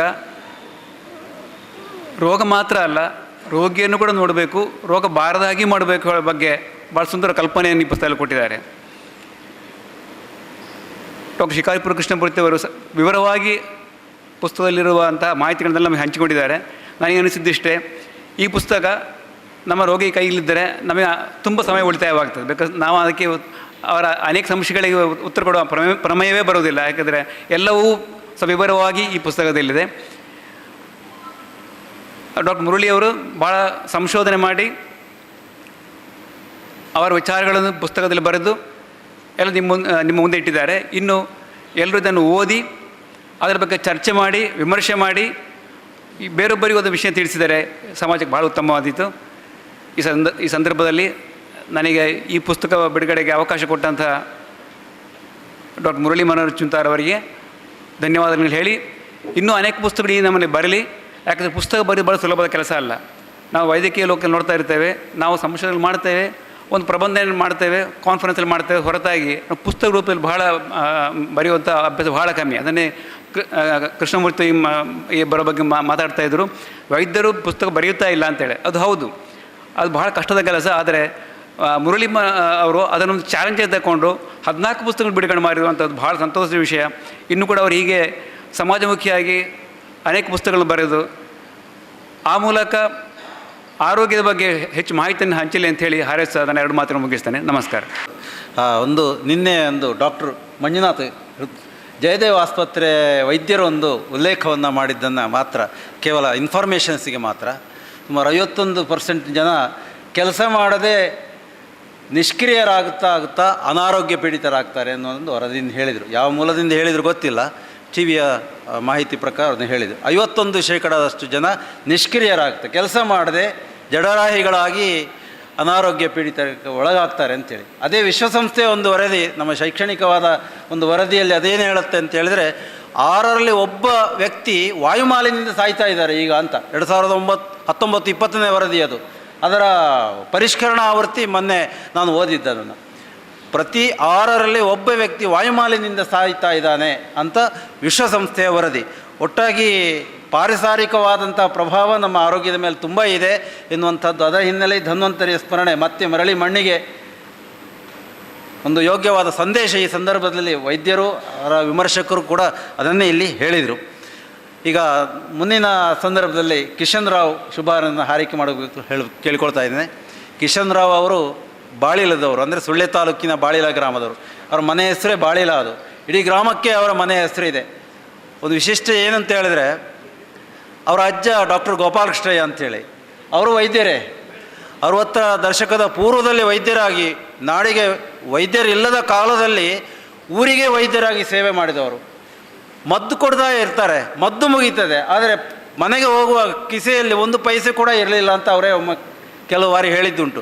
ಅಂದರೆ ಉಚಿತವಾಗಿ ವೈದ್ಯಕೀಯ ಸೇವೆ ಮಾಡುತ್ತಾ ಬಾಳಿಲ ಎನ್ನುವ ಮನೆಯ ಹೆಸರ ಆ ಪರಂಪರೆಯಿಂದ ಬೆಳೆದ ಬಂದಂಥ ಕುಡಿ ಇದು. ಹಾಗಾಗಿ ಕಿಶನ್ ಕೂಡ ಅದೇ ಥರ ಒಂದು ಮನೋಭೀಷ್ಟವನ್ನು ಹೊಂದಿರುವಂತಹ ಮತ್ತು ಆ ರೀತಿಯಾದಂಥ ವ್ಯಕ್ತಿತ್ವವನ್ನು ರೂಢಿಸಿಕೊಂಡವರು. ಈಗ ಶುಭ ಹಾರೈಕೆಗಾಗಿ ಕಿಶನ್ ರಾವ್ ಅವರಿಗೆ. ಎಲ್ಲರಿಗೂ ನಮಸ್ಕಾರ. ವೇದಿಕೆಯಲ್ಲಿರುವ ಗಣ್ಯರೇ ಹಾಗೆಲ್ಲ ನನ್ನೆಲ್ಲ ನೆಚ್ಚಿನ ಬಾಂಧವರೇ, ಮೊದಲನೇದಾಗಿ ಡಾಕ್ಟರ್ ಮುರಳಿ ಮೋಹನ್ ಚೂಂತಾರ್ ಅವರಿಗೆ ನನ್ನ ಅಭಿನಂದನೆಗಳನ್ನ ಸಲ್ಲಿಸ್ತೇನೆ. 14 ಪುಸ್ತಕಗಳನ್ನು ನಮ್ಮ ಈ ಸಮಾಜಕ್ಕೆ ಒಂದು ಪರ್ಮನೆಂಟ್ ಕಾಂಟ್ರಿಬ್ಯೂಷನ್ ಮಾಡೋದು ಅಂದರೆ ಸಣ್ಣ ವಿಷಯ ಅಂತೂ ಅಲ್ವೇ ಅಲ್ಲ. ಒಂದು ಕೆಲವರಿಗೆ ಒಂದು ನಮ್ಮ ಒಂದು ಇಮ್ಯಾಜಿನೇಷನ್ ಮಾಡಲಿಕ್ಕಾಗದಂಥ ಒಂದು ಸಂಗತಿ. ಒಬ್ಬ ಮನುಷ್ಯ ತನ್ನ ಒಂದು ಲೈಫ್ ಟೈಮಲ್ಲಿ ಒಂದು 14 ಪುಸ್ತಕಗಳನ್ನು ಒಂದು ಪರ್ಮನೆಂಟಾಗಿ ಕಾಂಟ್ರಿಬ್ಯೂಟ್ ಮಾಡ್ತಾನೆ ಅಂದರೆ ಅದೊಂದು ನಿಜವಾಗ್ಲೂ ಒಂದು ಗ್ರೇಟ್. ನಾನು ಎಲ್ಲರ ಪರವಾಗಿ ಅವರಿಗೆ ಒಂದು big round of applause. Great achievement. ಒಬ್ಬ ವೈದ್ಯ ಅಂದರೆ ದೊಡ್ಡದ ವೈದ್ಯರ ಪರ್ಮಿಷನ್ ಒಟ್ಟಿಗೆ ಮಾತಾಡ್ತೇನೆ. ಒಬ್ಬ ವೈದ್ಯ ಅಂದರೆ ಅದರ ಅರ್ಥ, ವೈದ್ಯ ಅನ್ನುವ ಪದದ ಅರ್ಥ doctor means teacher. Yes, the word doctor literal meaning, it's a Latin word which means teacher. The duty of a doctor is way beyond healing. ಒಬ್ಬ ಡಾಕ್ಟರ್ ಅಂದರೆ ಬರೀ ಟ್ರೀಟ್ಮೆಂಟ್ ಕೊಡಲಿಕ್ಕಿರೋದಲ್ಲ. ಟ್ರೀಟ್ಮೆಂಟ್ ಅವನ ಲಾಸ್ಟ್ ರೆಸಾರ್ಟ್. ಅವನ ಒಂದು ಪ್ರಮುಖ ಧರ್ಮ, ವೈದ್ಯ ಧರ್ಮ ಅಂದರೆ ಏನು ಅಂದರೆ ಅದು ಟೀಚ್ ಮಾಡುವುದು. ಅಥವಾ ಟೀಚ್ ಮಾಡುವುದು ಹೇಗೆ ಅಂದರೆ ತನಗೇನು ತಾನು 10 ವರ್ಷ 15 ವರ್ಷ 20 ವರ್ಷ ವೈದ್ಯಕೀಯ ಜ್ಞಾನವನ್ನು ಪಡೆದಿರ್ತಾನೋ ಅದನ್ನು ಸರಳ ರೂಪದಲ್ಲಿ ಜನಸಾಮಾನ್ಯರಿಗೆ ಮುಟ್ಟುವಂತೆ ಮಾಡಿ ಅವರಿಗೆ ಆದಷ್ಟು ಕಾಯಿಲೆಗಳನ್ನು ಬಾರದಂತೆ ನೋಡಿಕೊಳ್ಳುವುದೇ ವೈದ್ಯನ ಪ್ರಪ್ರಥಮ ಧರ್ಮ ಆಗಿರ್ತದೆ. ಅದೇ ಅವನ ಎಥಿಕ್ಸ್. ಇಂತಹ ಜ್ಞಾನವನ್ನು ಹೇಗೆ ಜನಸಾಮಾನ್ಯರಿಗೆ ಮುಟ್ಟಿಸುವುದು ಅಂತ ಹೇಳಲಿಕ್ಕೆ ಇದೇ ಬೆಸ್ಟ್ ಎಕ್ಸಾಂಪಲ್. ಇದು ಈ ಪುಸ್ತಕದಿಂದ ಅತ್ಯಂತ ಹೆಚ್ಚು ಬೆನಿಫಿಟ್ ಆದ್ದು ಅಂದರೆ ವೈದ್ಯರಿಗೆ ಅಂತ ಹೇಳ್ಬೋದು. ಚಕ್ರಪಾಣಿ ಸರ್ ಅವರು ಆಲ್ರೆಡಿ ಈಗ ಮೆನ್ಷನ್ ಮಾಡಿದ ಹಾಗೆ ಜನಸಾಮಾನ್ಯರಿಗೆ ಉಪಯೋಗ ಆಗ್ತದೆ. ಅದಕ್ಕಿಂತ ಹೆಚ್ಚಾಗಿ ಇಂತಹ ದೀವಿಗೆಗಳಿಂದ ಉಪಯೋಗ ಆಗೋದು ನಮ್ಮ ವೈದ್ಯರಿಗೆ. ಯಾಕೆಂದರೆ ನಾವು ದಿನಾಲು ಈಗ ದೊಡ್ಡ ಡಾಕ್ಟರು ದಿನಕ್ಕೊಂದು 25 ಪೇಷಂಟ್ ಒಂದೇ ಈಗ ಒಂದು ಡೆಂಗ್ಯೂ ನೋಡಿದರೆ ಪ್ರತಿಯೊಬ್ಬರಿಗೂ ಎಲ್ಲವನ್ನು ವಿವರಿಸ್ತಾ ಕೂರ್ಲಿಕ್ಕಲ್ಲಿ ಸಮಯ ಅಭಾವ ಇರ್ತದೆ. ಯಾಕೆಂದರೆ ಬೇರೆ ಬೇರೆ ಪೇಷಂಟ್ಗಳು ಕಾಯ್ತಾ ಇರ್ತಾರೆ, ಎಮರ್ಜೆನ್ಸಿ ಇರ್ತದೆ. ಇಂತಹ ಒಂದು ಪುಸ್ತಕದಿಂದ ಇದರಲ್ಲಿ ಡೆಂಗ್ಯೂ ಜ್ವರದ ಬಗ್ಗೆ ಅವರು ಸವಿವರವಾಗಿ ಆಲ್ರೆಡಿ ನಮ್ಮ ವಿಮರ್ಶಕರು ಹೇಳಿದರು, ದೊಡ್ಡ ಡಾಕ್ಟರು ಹೇಳಿದರು. ಅದರ ಬಗ್ಗೆ ಯಾಕೆ ಡೆಂಗ್ಯೂ ಬರ್ತದೆ, ಅದರಿಂದ ಆಗುವ ಪರಿಣಾಮಗಳೇನು, ಅದನ್ನು ಹೇಗೆ ತಡೆಗಟ್ಟಬಹುದು, ಡೆಂಗ್ಯೂ ಬಂದಾಗ ಯಾವ ರೀತಿಯ ನಾವು ಕ್ರಮಗಳನ್ನು ಕೈಗೊಳ್ಳಬೇಕು ಅಂತ ಒಂದು ವಿಸ್ತಾರವಾಗಿ ಸಂಶೋಧನಾ ಪೂರ್ವಕ ಒಂದು ಲೇಖನವನ್ನು ನಾವು ಓದಿದಾಗ ಅದೆಷ್ಟೋ ನಮ್ಮ ತಿಳುವಳಿಕೆ ಜಾಸ್ತಿ ಆಗಿ ಡಾಕ್ಟ್ರಲ್ಲಿ ನಾವು ಅಲ್ಲಿ ಟೈಮ್ ತುಂಬ ಉಳಿತದೆ. ಡಾಕ್ಟ್ರಿಗೂ ಪ್ರತಿ ಬಾರಿ ಪ್ರತಿಯೊಂದನ್ನು ಟೇಪ್ ರೆಕಾರ್ಡರ್ ಆನ್ ಆಫ್ ಮಾಡುವಂತಹ ಕೆಲಸ ಉಳಿತದೆ. ಆದ್ದರಿಂದ ಇಂತಹ ಒಂದು ಪುಸ್ತಕಗಳಿಂದ ಈ ಒಂದು ವೈದ್ಯ ಸಾಹಿತ್ಯದಿಂದಾಗಿ ನಮ್ಮ ಈ ವೈದ್ಯರ ಒಂದು ಕೆಲಸ ಇಂದು ತುಂಬ ಶ್ರಮ ತುಂಬ ಕಡಿಮೆ ಆಗ್ತದೆ. ಇಂದು ನಾನು ಪ್ರಮುಖವಾಗಿ ವೈದ್ಯ ಸಾಹಿತ್ಯದ ಪ್ರಾಮುಖ್ಯತೆ ಬಗ್ಗೆ ಕೆಲವು 2 ಮಾತುಗಳನ್ನು ಆಡಲಿಕ್ಕೆ ಇಷ್ಟಪಡ್ತೇನೆ. ಇಂದು ನಾವು ಅನೇಕ ರೀತಿಯಲ್ಲಿ ಜ್ಞಾನಗಳನ್ನು ಪಡಿತೇವೆ. ಜ್ಞಾನಗಳನ್ನು ನಮ್ಮ ಎಲ್ಲರ ಫಿಂಗರ್ ಟಿಪ್ಸಲ್ಲಿ ಇದೆ, ನಾಲೆಜ್ ಅಂತ ಹೇಳುವಂಥದ್ದು. ಆದರೆ ಅದು ಹೇಗೆ ಬಂತು ಅಂತ ನಾವು ಸ್ವಲ್ಪ ಇಂಟ್ರೋಸ್ಪೆಕ್ಟ್ ಮಾಡಿದಾಗ, ಈಗ ಹಿಂದಿನ ಕಾಲದವರು ಅನಾದಿ ಕಾಲದಲ್ಲಿ ಸುಶ್ರುತ ಇರ್ಬೋದು, ನಮ್ಮ ಚರಕ ಇರ್ಬೋದು, ಅಥವಾ ಗ್ರೀಕ್ ಎಲ್ಲ ನಮ್ಮ ವೈದ್ಯ ಪರಂಪರೆಯ ಸೃಷ್ಟಿಕರ್ತರಿರ್ಬೋದು, ಅವರು ಪಡೆದಂತಹ ಜ್ಞಾನವನ್ನು ಎಲ್ಲಿಯೂ ಅದನ್ನು ಡಾಕ್ಯುಮೆಂಟ್ ಮಾಡದಿದ್ದರೆ ನಮಗಿಂದು ತುಂಬ ಕಷ್ಟ ಆಗ್ತಿತ್ತು. ನಾವು ಈ ವೈದ್ಯ ವಿಜ್ಞಾನವನ್ನು ಇಷ್ಟು ಮುಂದುವರಲಿಕ್ಕೆ ಸಾಧ್ಯ ಆಗ್ತಿರಲಿಲ್ಲ. ಆದ್ದರಿಂದ ನಾವೇನು ನಮ್ಮ ಜ್ಞಾನ ಏನಿದೆ, ನಾವೇನು ಪಡೆದುಕೊಂಡಿದ್ದೇವೆ ಅಥವಾ ನಮ್ಮ ಅನುಭವ ಏನಿದೆ, ಅದನ್ನು ನಾವು ಒಂದು ಕಡೆಯಲ್ಲಿ ಡಾಕ್ಯುಮೆಂಟ್ ಮಾಡಿದಾಗ, ಪುಸ್ತಕದ ರೂಪದಲ್ಲಿರ್ಬೋದು, ಲೇಖನದ ರೂಪದಲ್ಲಿರ್ಬೋದು, ಯಾವುದೇ ರೂಪದಲ್ಲಿ ಅದನ್ನು ಪರ್ಮನೆಂಟ್ ಆಗಿ ಒಂದು ಡಾಕ್ಯುಮೆಂಟ್ ಮಾಡಿದಾಗ ಅದು ನೆಕ್ಸ್ಟ್ ಜನ್ರೇಷನ್ಗೆ ತಲುಪ್ತದೆ. ಅದರಿಂದಾಗಿ ಎಲ್ಲ ಇದೊಂದು ನಾಲೆಜನ್ನು ಎಲ್ಲರಿಗೂ ಹರಡಲಿಕ್ಕೆ ತುಂಬ ಉಪಕಾರ ಆಗ್ತದೆ. ಇಂದು ನಾವು ಆಲ್ರೆಡಿ ಮಾತಾಡಿದ ಹಾಗೆ ಎಷ್ಟೋ ಹೊಸ ಹೊಸ ಕಾಯಿಲೆಗಳಿದೆ, ಹೊಸ ಹೊಸ ಕಾಯಿಲೆಗಳು ಬರ್ತಾ ಇದೆ. ಇದು ಯಾವುದೇ ನಮಗೆ MBBS ಅಲ್ಲಿ ಪಾಠ ಮಾಡಲಿಲ್ಲ, MD ಅಲ್ಲಿ ನಮಗೆ ಹೇಳಿಕೊಡ್ಲಿಲ್ಲ, ಆದರೂ ನಾವು ಟ್ರೀಟ್ ಮಾಡಬೇಕು. ಅದು ಹೇಗೆ ಅಂದರೆ, ನಮ್ಮ ಈ ವೈದ್ಯಕೀಯ ಸಾಹಿತ್ಯವನ್ನು ನಾವು ಓದ್ತಾ ಹೋದಾಗ ಅಲ್ಲಿ ಕೆಲವು ಉಲ್ಲೇಖಗಳು ಬರ್ತವೆ. ಕೊರೋನಾದ ಬಗ್ಗೆ ನಮ್ಮ MBBS ಬುಕ್ಕಲ್ಲಿ ಒಂದು ಪ್ಯಾರಾಗ್ರಾಫ್ ಉಲ್ಲೇಖ ಇದೆ, ಒಂದು ಪ್ಯಾರಾಗ್ರಾಫ್ ಅದ್ರ ಬಗ್ಗೆ, ಕೊರೋನಾ ವೈರಸ್ ಬಗ್ಗೆ ಕೊಟ್ಟಿದ್ದಾರೆ.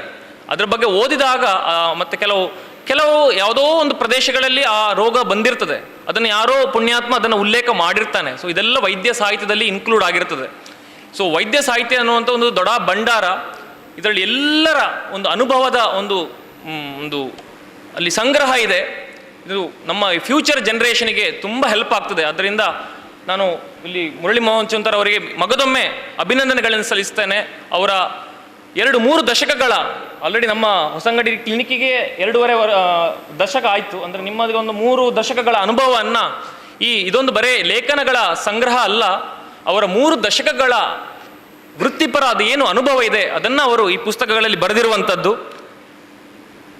ವಿಮರ್ಶಕರು ಆಲ್ರೆಡಿ ಹೇಳಿದ ಹಾಗೆ ತುಂಬ ಮೆಡಿಕಲ್ ಲ್ಯಾಂಗ್ವೇಜ್ ಅಂತ ಹೇಳುವಂಥದ್ದು ನಮಗೆ ಮೆಡಿಕಲ್ ಸ್ಟೂಡೆಂಟ್ಸ್ಗಳಿಗೆ ಅರ್ಥ ಆಗೋದಿಲ್ಲ. ಎಷ್ಟು ಕಲ್ತರು, 10 ವರ್ಷ ಕಲ್ತರು ಕೆಲವು ಅರ್ಥ ಆಗೋದಿಲ್ಲ.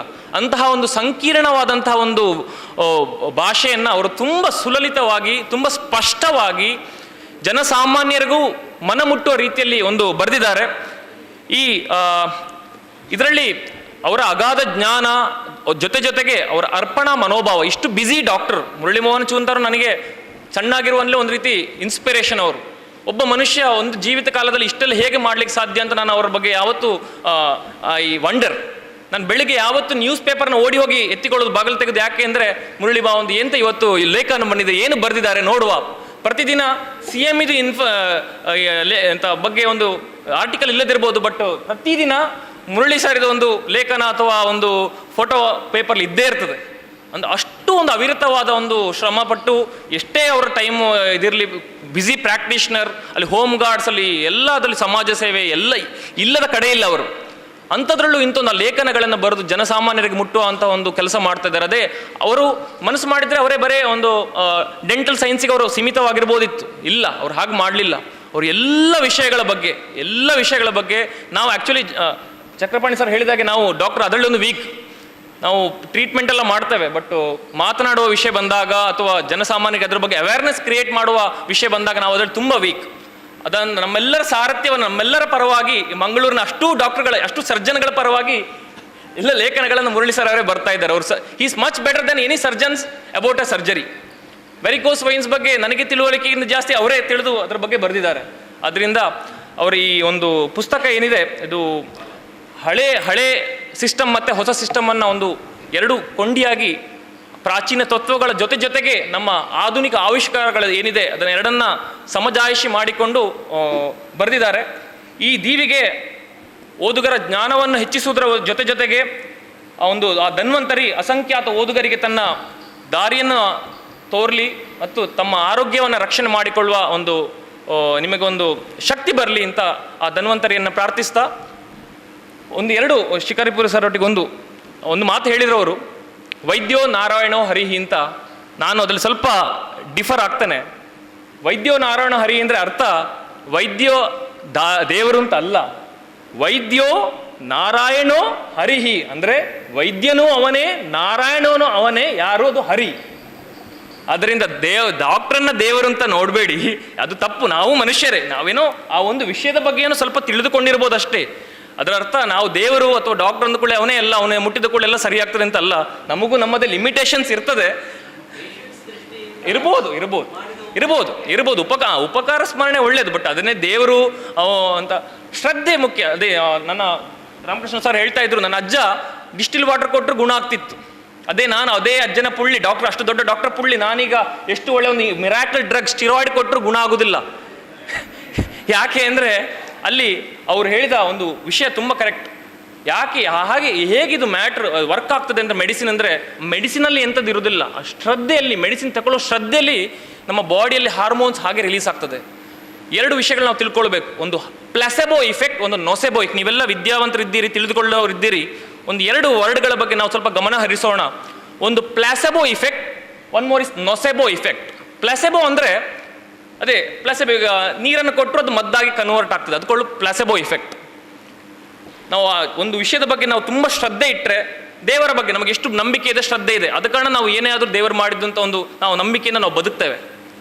ಅದೇ ರೀತಿ ನೊಸೆಬೋ ಇಫೆಕ್ಟ್ ಅಂದರೆ ಉಲ್ಟಾ, ಒಂದು ವಿಷಯದಲ್ಲಿ ನಮಗೆ ಶ್ರದ್ಧೆ ಇಲ್ಲ ಅಂತೇಳಿ ಆದರೆ ನಾವು ಏನೇ ಎಷ್ಟು ಒಳ್ಳೆ ಮದ್ದು ಕೊಡಲಿ ಅದು ವರ್ಕ್ ಆಗೋದಿಲ್ಲ. ಓ ಇವು ಡಾಕ್ಟರ್ ಸರಿ ಇಲ್ಲ, ಅವನಿಗೇನು ಮೀಸೆ ಇಲ್ಲ, ಅವನೆಂತ ಟ್ರೀಟ್ಮೆಂಟ್ ಮಾಡ್ತಾನೆ, ಅವ್ನು ಬರೀ ದುಡ್ಡು ಮಾಡಲಿಕ್ಕೆ ಕೂತಿದ್ದಾನೆ ಅಂತ ಒಂದು ನೆಗೆಟಿವ್ ಥಾಟ್ಸ್ ನಮ್ಮಲ್ಲಿ ಬಂದಾಗ ನಮ್ಮ ಬಾಡಿ ಅದೇ ತೀರದ ರಾಸಾಯನಿಕಗಳು, ಹಾರ್ಮೋನ್ಸ್ಗಳು ಪ್ರೊಡ್ಯೂಸ್ ಆಗ್ತವೆ. ನೀವು ಡಾಕ್ಟರ್ ಎಷ್ಟೇ ಒಳ್ಳೆ ಮದ್ದು ಕೊಟ್ಟರು ಅದು ವರ್ಕ್ ಆಗೋದಿಲ್ಲ. ಅದರಿಂದ ನಾನು ಅಷ್ಟೇ ಕೇಳಿಕೊಳ್ಳೋದು, ಡಾಕ್ಟ್ರು ಎಲ್ಲರೂ ಒಳ್ಳೆಯವರು ಇರ್ತಾರೆ, ಯಾರು ನಿಮಗೆ ಬೇಕು ಅಲ್ಲೇ ಕೆಟ್ಟದ್ದು ಮಾಡುವ ಸಾಧ್ಯವೇ ಇಲ್ಲ.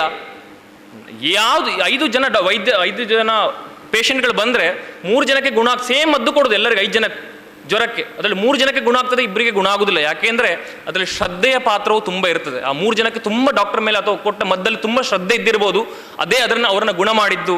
ಇನ್ನಿಬ್ಬರಿಗೆ ಅವರ ಮೇಲೆ ಅವರಿಗೆ ನಂಬಿಕೆ ಇದ್ದಿರಲಿಕ್ಕಿಲ್ಲ, ಮದ್ದಿನ ಮೇಲೆ ನಂಬಿಕೆ ಇದ್ದಿರಲಿಕ್ಕಿಲ್ಲ, ಅಥವಾ ಅವರ ಇಮ್ಯುನಿಟಿ ಬೇರೆ ಇರ್ಬೋದು, ಅದರಿಂದಾಗಿ ಗುಣ ಆಗಲಿಲ್ಲ. ಆ ಡಾಕ್ಟ್ರ ಅದರಲ್ಲಿ ಭೇದ ಭಾವ ಏನೂ ಇರುವುದಿಲ್ಲ. ಇಷ್ಟು ಹೇಳ್ತಾ ಈ ಅವಕಾಶ ಕೊಟ್ಟದ್ದಂಥ ಎಲ್ಲ ಸಂಘಟಕರಿಗೂ, ಅದು ಮುರಳಿ ಮೋಹನ್ ಚೂಂತಾರ್ ಅವರಿಗೂ ನನ್ನ ಧನ್ಯವಾದಗಳನ್ನು ಹೇಳ್ತಾ, ಈ ಪುಸ್ತಕವು ಎಲ್ಲರಿಗೂ ಸಹಕಾರಿಯಾಗಲಿ, ಎಲ್ಲರ ಆರೋಗ್ಯ ಕಾಪಾಡುವಲ್ಲಿ ಮಹತ್ತರವಾದ ಪಾತ್ರವನ್ನು ವಹಿಸಲಿ ಅಂತ ಹೇಳ್ತಾ, ಇನ್ನೂ ಇಂಥ ಅನೇಕ ಪುಸ್ತಕಗಳನ್ನು ಪರ್ಮನೆಂಟಾಗಿ ಸೊಸೈಟಿಗೆ ಕಾಂಟ್ರಿಬ್ಯೂಟ್ ಮಾಡಿ, ಅದೇ ನಮ್ಮಂಥ ಯುವಕರಿಗೆ ಸ್ಫೂರ್ತಿಯನ್ನು ತುಂಬಿ ಇನ್ಸ್ಪೈರ್ ಮಾಡ್ತಾ ಇರಿ ಅಂತ ಹೇಳ್ತಾ ಧನ್ಯವಾದಗಳನ್ನು ಸಲ್ಲಿಸ್ತೇನೆ. ನಮಸ್ತೆ. ವಂದನೆಗಳು. ಈಗ ಲಯನ್ಸ್ ಸೇವಾ ಸಂಸ್ಥೆ ಈ ಕಾರ್ಯಕ್ರಮದೊಂದಿಗೆ ನಮ್ಮೊಂದಿಗೆ ಸಂಗಾತಿಯಾಗಿದೆ. ಜೊತೆಗೂಡಿ ಈ ಕಾರ್ಯಕ್ರಮದ ಯಶಸ್ಸಿನಲ್ಲಿ ತುಂಬ ಅವರು ಪ್ರೋತ್ಸಾಹ ಕೊಟ್ಟಿದ್ದಾರೆ. ಅದರ ಅಧ್ಯಕ್ಷರಂಥ ಸೀನಾ ಪೂಜಾರಿ ಅವರು ಕೊನೆಯ 2 ಮಾತುಗಳೊಂದಿಗೆ ಶುಭವನ್ನು ಹಾರೈಸಬೇಕು. ಸನ್ಮಾನ್ಯ ಅತಿಥಿ ಮಹೋದಯರೇ ಹಾಗೂ ಇಲ್ಲಿ ನಡೆದಿರುವ ದಕ್ಷಿಣ ಕನ್ನಡ ಜಿಲ್ಲಾ ಕನ್ನಡ ಸಾಹಿತ್ಯ ಪರಿಷತ್ತಿನ ಸದಸ್ಯರು, ಚುಂತಾರು ಸರೋಜಿನಿ ಭಟ್ ಪ್ರತಿಷ್ಠಾನದ ಸದಸ್ಯರು, ಹವ್ಯಕ ಸಭಾ ಮಂಗಳೂರು ಇದರ ಸದಸ್ಯರು, ಹಾಗೆ ಭಾರತೀಯ ಕಾಲೇಜು ಇವರಲ್ಲಿ ನಾವು ಕಾರ್ಯಕ್ರಮದ ಪ್ರಕಾರ ನಾವು 7 ಗಂಟೆಯಿಂದ 8 ಗಂಟೆವರೆಗೆ ಕಾರ್ಯಕ್ರಮ, 8 ಗಂಟೆಗೆ ನಾವು ಮುಗಿಸಬೇಕಾಗಿತ್ತು. ಪುನಃ ನಾನು ಇದನ್ನು ವಿಸ್ತರಿಸಿದ್ದು ನನಗೆ ಒಳ್ಳೆಯದು ಕಾಣೋದಿಲ್ಲ. ಅಂದರೆ ನಮ್ಮದು ಲಯನ್ಸ್ ಸಂಸ್ಥೆಯದ್ದು ಕೆಲಸ ಏನಂದರೆ ಮಾತು ಕಮ್ಮಿ, ಕೆಲಸ ಜಾಸ್ತಿ. ನಾವು ಇನ್ನೊಬ್ಬರಿಗೆ ಸಹಾಯ ಮಾಡೋದಲ್ಲಿ ಮಾತು, ನಮ್ಮ ದೇವೇ ಸಹಾಯ ಮಾಡೋದು. ನಾವು 1982ರಿಂದ 1999ರವರೆಗೆ JC ಸಂಸ್ಥೆಯಲ್ಲಿ ಇದ್ದವರು. ಅದು ಕೂಡ ಒಂದು ಇಂಡಿವಿಜುವಲ್ ಡೆವಲಪ್ಮೆಂಟ್ ಆರ್ಗನೈಸೇಷನ್, ಇಂಟರ್ನ್ಯಾಷನಲ್ ಸಂಸ್ಥೆ. 2000ರಿಂದ ಇಂದಿನವರೆಗೆ ಲಯನ್ಸ್ ಸಂಸ್ಥೆಯಲ್ಲಿ ಸದಸ್ಯನಾಗಿ, ಈ ವರ್ಷ ನಾನು ಲಯನ್ಸ್ ಕ್ಲಬ್ ಮಂಗಳೂರು, ಇದೊಂದು ಅತಿ ಪ್ರಥಮವಾಗಿ ಸ್ಥಾಪನೆಯಾದ 64 ವರ್ಷಗಳ ಇತಿಹಾಸವುಳ್ಳ ಈ ಸಂಸ್ಥೆ ಲಯನ್ಸ್ ಕ್ಲಬ್ ಮಂಗಳೂರು.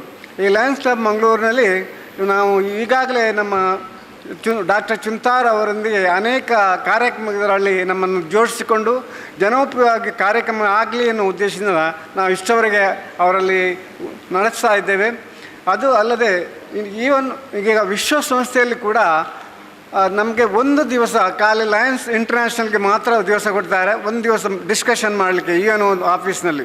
ಬೇರೆ ಯಾವ ಇಂಥ ಅಂತಾರಾಷ್ಟ್ರೀಯ ಸಂಸ್ಥೆ ಕೂಡ ಅಲ್ಲಿ ಕೊಡೋದಿಲ್ಲ.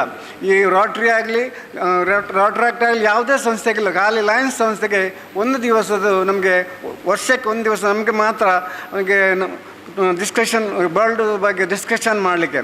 ಮತ್ತು ಈ ಲಯನ್ಸ್ನವ್ರು ಏನು ಮಾಡ್ತಾರೆ ಅಂದರೆ MGF ಅಂತ ಒಂದು ಪಾಲಿಸಿ ಉಂಟು. MGF ಅಂದರೆ $1,000 ಪ್ರತಿಯೊಬ್ಬ ಮೆಂಬರ್ ಅವ್ರಿಗೆ ಇಂಟರ್ನ್ಯಾಷನಲ್ ಸಂಸ್ಥೆ ಕಳಿಸೋದು. ಆ ಇಂಟರ್ನ್ಯಾಷನಲ್ ಸಂಸ್ಥೆ $1,000 ಅಂದರೆ ಸಾಧಾರಣ $84,000 ಪ್ರತಿ ಮೆಂಬರಿಗೆ.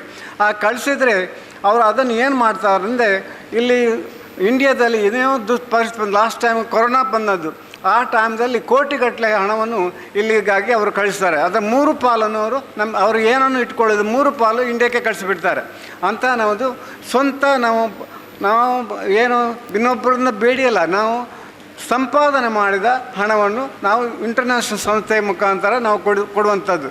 ಇದರಲ್ಲಿ ಏನಂದರೆ, ನಾನು ಈ ಸಾಹಿತಿಗಳು ಡಾಕ್ಟ್ರಾಗಿ ನಮಗೆ ಮಾತಾಡುವಂಥದ್ದು ನಮಗೆ ಅಷ್ಟು ಬರುವುದಿಲ್ಲ. ನಾವು ಖಾಲಿ ಸೇವೆ ಮಾತ್ರ ನಮಗೆ ಮುಖ್ಯ. ಸೇವೆಯಲ್ಲಿ ಮುಖ್ಯ ಆದ್ದರಿಂದಲೇ ನಮಗೆ ಸೇವಾ ಸಂಸ್ಥೆ ಅಂತ ನಮಗೆ ಹೆಸರು ಕೂಡ ಉಂಟು. ಈ ಲಯನ್ಸ್ ಕ್ಲಬ್ ಮಂಗಳೂರಿನಲ್ಲಿ ನಮ್ಮದೇ ಆದ ಈ ಸ್ಪೆಷಲ್ ಚಿಲ್ಡ್ರನ್ ಸ್ಪೆಷಲ್ ಯಾರಿಗೆ ಆಕ್ಸಿಡೆಂಟ್ ಆದವರಿಗೆ ಕರ್ತಕ ಕೈ ಕಾಲು ಕೊಡುವಂಥ ಆಸ್ಪತ್ರೆ ಇದೆ ಗೋಲ್ಲಾಕ್ ಹಾಸ್ಪಿಟಲ್ನಲ್ಲಿ. ಅದೇ ರೀತಿ ಇನ್ನಿತರ ಅನೇಕ ಆಸ್ಪತ್ರೆಗಳು ಇಲ್ಲಿ ನಮ್ಮ ಡಾಕ್ಟರ್ ಶಾಂತಾರಾಮ್ ಶೆಟ್ಟಿ ಅವರ ಹಾಸ್ಪಿಟಲ್ನಲ್ಲಿ ಇದು ಈ ನಮ್ಮ ರಕ್ತದ ಪರಿಚಯ ಬಗ್ಗೆ ಅಲ್ಲಿ ಆಸ್ಪತ್ರೆ ಇದೆ. ಮತ್ತು ಅಂಗವಿಕಲರಿಗೆ ಅದು ಬೇರೆಯೇ ವ್ಯವಸ್ಥೆ ಇದೆ. ಹೀಗಿರುವಾಗ ಈಗ ನಮ್ಮನ್ನಿಲ್ಲಿ ಕರೆದು ಒಂದು 2 ನಿಮಿಷ ಮಾತಾಡಿ ಅಂತ ಒಂದು ಕೊಟ್ಟಿದ್ದಕ್ಕೆ ನಾವು ನಿಮಗೆ ಚಿರಋಣಿ. ನಮ್ಮ ನಮ್ಮ ಜನಸೇವೆ ಇಂದು ಕೂಡ ಒಳ್ಳೆಯ ರೀತಿಯಲ್ಲಿ ನಡೆಯಲಿ, ನಿಮ್ಮೊಂದಿಗೆ ಸಹಕಾರ ಇರಲಿ ಅಂತ ಹೇಳ್ತಾ ನಮ್ಮ 2 ಭಾಷಣವನ್ನು ಮುಗಿಸ್ತೇನೆ. ನಮಸ್ತೆ. ಅತಿಥಿಗಳಿಗೆ ಸ್ಮರಣಿಕೆಯನ್ನು ನೀಡಬೇಕು ಅಂತ ವಿನಂತಿಸಿಕೊಳ್ತಾ ಇದ್ದೆ. ಡಾಕ್ಟರ್ ಚಕ್ಕಪಾಣಿ ಅವರಿಗೆ, ಡಾಕ್ಟರ್ ಶಿಕಾರಿಪುರ ಕೃಷ್ಣಮೂರ್ತಿ ಅವರಿಗೆ, ಉದಯಶಂಕರ್ ಅವರು ಡಾಕ್ಟರ್ ಕಿಶನ್ ರಾವ್ ಅವರಿಗೆ, ಲಯನ್ ಸೀನಾ ಪೂಜಾರಿ ಅವರಿಗೆ. ಇಬ್ಬರು ಮಾತಾಡೋದಿಲ್ಲ ಅಂತ ಹೇಳಿದರು. ಗೀತಾ ಗಣೇಶ್ರವರು ಇವರ ಅಕ್ಕ, ಮಂಗಳೂರಿನ ಹವ್ಯಕ ವಲಯದ ಅಧ್ಯಕ್ಷರು. ತುಂಬ ಚೆನ್ನಾಗಿ ಸಾಮಾಜಿಕವಾಗಿ ತೊಡಗಿಸಿಕೊಳ್ತಾ ಇದ್ದಾರೆ. ಒಳ್ಳೆ ಅಡುಗೆ ಮಾಡ್ತಾರೆ. ಹಾಗಾಗಿ ಅವರ ಗಂಡ ಗಣೇಶರು ಬಹಳ ನೆಮ್ಮದಿಯಿಂದ ಜೀವನ ಮಾಡ್ತಾ ಇದ್ದಾರೆ. ಆಮೇಲೆ ಉದಯಶಂಕರ್ ಅವರು ನೀರ್ಪಾಜೆಯವರು, ಭೀಮ್ ಭಟ್ ಅಂತ ನಿಮ್ಗೆ ಕೇಳಿರ್ಬೋದು. ಕನ್ಯಾನದ ಪಂಚಾಯತ್ನ ಅಧ್ಯಕ್ಷರಾಗಿ ಅಲ್ಲಿಯ ರಾಜಕೀಯ ವಲಯದಲ್ಲಿ ತುಂಬ ಹೆಸರು ಮಾಡಿದವರು. ಅವರು 90ರ ಪೂರ್ವದಲ್ಲೇ ಕೆಲಸ ಮಾಡಿದವರು. ದಕ್ಷಿಣದ ಕಲ್ಲಣ ಅಂತ ಅವರಿಗೆ ಹೆಸರಿದೆ. ಕಲ್ಲಣನ ರಾಜತರಂಗಿಣಿಯನ್ನು, ಅಭಿಜ್ಞಾನ ಶಾಕುಂತಲವನ್ನು ಕನ್ನಡೀಕರಿಸಿದವರು. ಅಂತಹ ದಕ್ಷಿಣದ ಕಲ್ಲಣ ಅಂತ ಹೆಸರು ಬಂದಂತಹ ನೀರ್ಪಾಜ ಭೀಮ್ ಭಟ್ರ ಪುತ್ರ ಅವರು. ನಾವು ಅಭಿಮಾನದಿಂದ ಅವರನ್ನು ಸ್ಮರಿಸಬೇಕು, ಇವರಿಗೂ ಅಭಿನಂದನೆಗಳನ್ನು ಸಲ್ಲಿಸಲೇಬೇಕು ಈ ಹಿನ್ನೆಲೆಯಲ್ಲಿ. ಹಾಗೆ ಅವರು ಕೂಡ ನಮಗೆ ಶುಭವನ್ನು ಕೋರಿದ್ದಾರೆ, ಈ ಕಾರ್ಯಕ್ರಮಕ್ಕೆ ಸಾಥ್ ನೀಡಿದ್ದಾರೆ. ಪ್ರೀತಿಯ ಬಂಧುಗಳೇ, ರವಿಶಂಕರ್ ಅವರ ಒಂದು ಉಪನ್ಯಾಸವನ್ನು ಇನ್ನು ಕೇಳ್ತಾ ಇದ್ದೆ. ಅವರು 3 ವಿಚಾರಗಳನ್ನು ಹೇಳಿದರು. ಒಂದು ಡೆವಲಪ್ಮೆಂಟ್ ಬಗ್ಗೆ ಹೇಳಿದರು, ಇನ್ನೊಂದು ಎಥಿಕ್ಸಿನ ಬಗ್ಗೆ ಹೇಳಿದರು, ಸ್ಪಿರಿಚುವಾಲಿಟಿ ಬಗ್ಗೆ ಹೇಳಿದರು. ಡೆವಲಪ್ಮೆಂಟ್ ಅಂದರೆ ಮೆಟೀರಿಯಲಿಸ್ಟಿಕ್ ವರ್ಲ್ಡಿನ ಬಗ್ಗೆ ಹೇಳ್ತಾ ಇದ್ದಾರೆ, ಅದಕ್ಕೆ ಎಥಿಕ್ಸ್ ಇರಲಿ ಅಂತ ಹೇಳಿದರು. ಜೊತೆಯಲ್ಲಿ ಸ್ಪಿರಿಚುವಾಲಿಟಿ ಬೆಳೆಯಲಿ ಅಂತ ಹೇಳ್ತಾ ಇದ್ದಾರೆ. ಪ್ರಸ್ತುತ ಶೈಕ್ಷಣಿಕ ವಲಯಕ್ಕೂ ಕೂಡ ನ್ಯೂ ಎಜುಕೇಷನ್ ಪಾಲಿಸಿಯಲ್ಲಿ ಆ ಸ್ಪಿರಿಚುವಾಲಿಟಿ ಆಶಯಗಳನ್ನು ತರುವುದಕ್ಕೆ ಕೇಂದ್ರ ಸರ್ಕಾರ ಮನ ಮಾಡಿದೆ.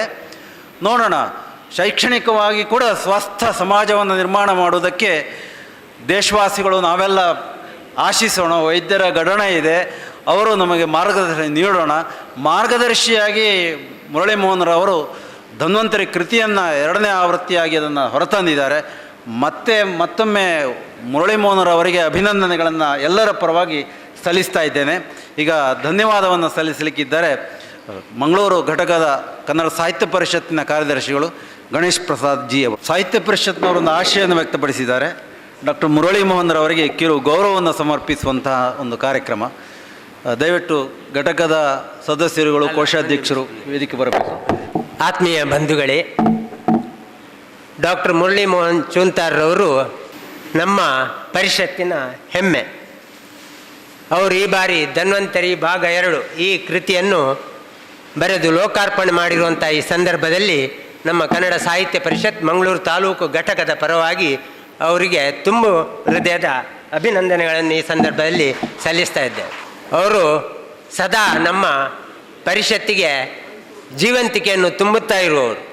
ಹಾಗೆ 14 ಕೃತಿಗಳನ್ನು ಬರೆದದ್ದು ಮಾತ್ರ ಅಲ್ಲ, ನಮಗೆ ಅವರು ಬಹಳ ಅಚ್ಚರಿ. ಯಾಕಂತ ಈಗಾಗಲೇ ನಮ್ಮ ಡಾಕ್ಟರ್ ಬಾಲಿಲರವರು ಹೇಳಿದರು, ಹಾಗೆ ನಮಗೂ ಕೂಡ ತುಂಬ ಅಚ್ಚರಿ. ಇವರು ಯಾವಾಗ ಮಾಡ್ತಾರೆ, ಅವ್ರು ನನಗೆ ಒಮ್ಮೊಮ್ಮೆ ಅನ್ನಿಸ್ತೇವೆ ಊಟ ಮಾಡ್ತಾರಾ ಇಲ್ಲೋ ಅಂತೇಳಿ, ನಿದ್ದೆ ಮಾಡ್ತಾರಾ ಇಲ್ಲೋ ಅಂತೇಳಿ. ಅಷ್ಟು ಕ್ರಿಯಾಶೀಲರಾಗಿ ನಮ್ಮ ಜೊತೆ ಅವರಿದ್ದಾರೆ. ಕಳೆದ ವರ್ಷ ಅವರು ಕನ್ನಡ ಸಾಹಿತ್ಯ ಪರಿಷತ್ತಿನ ದತ್ತಿ ಪ್ರಶಸ್ತಿಯನ್ನು ಕೂಡ ಅವರ ವೈದ್ಯಕೀಯ ಜ್ವರ ಸಂಹಿತೆಗೆ ಪಡೆದಿದ್ದರು. ಈ ಸಂದರ್ಭದಲ್ಲಿ ಅವರನ್ನು ನಾವು ಕನ್ನಡ ಸಾಹಿತ್ಯ ಪರಿಷತ್ತಿನ ಪರವಾಗಿ ಈ ಸಂದರ್ಭದಲ್ಲಿ ಗಣ್ಯ ಅತಿಥಿಗಳ ಸಮ್ಮುಖ ನಮ್ಮ ಡಾಕ್ಟರ್ ಚಕ್ರಪಾಣಿಯವರು ಇದ್ದಾರೆ. ಈ ಸಂದರ್ಭದಲ್ಲಿ ಅವರ ಉಪಸ್ಥಿತಿಯಲ್ಲಿ ಹಾಗೂ ಎಲ್ಲ ಗಣ್ಯರ ಉಪಸ್ಥಿತಿಯಲ್ಲಿ ಇವರನ್ನು ಅಭಿನಂದಿಸಲಿಕ್ಕೆ ನಮಗೆ ಭಾಳ ಹೆಮ್ಮೆ. ಸುಬ್ರಾಯ ಭಟ್ರು ಕೂಡ ವೇದಿಕೆ ಬರಬೇಕು. ಈ ಸಂದರ್ಭದಲ್ಲಿ ನಾವು ಅವರನ್ನು ಪರಿಷತ್ತಿನ ಪರವಾಗಿ ಅತ್ಯಂತ ಪ್ರೀತಿಯಿಂದ ಅಭಿನಂದಿಸಲಿಕ್ಕೆ ಇಚ್ಛಿಸ್ತಾ ಇದ್ದೇವೆ.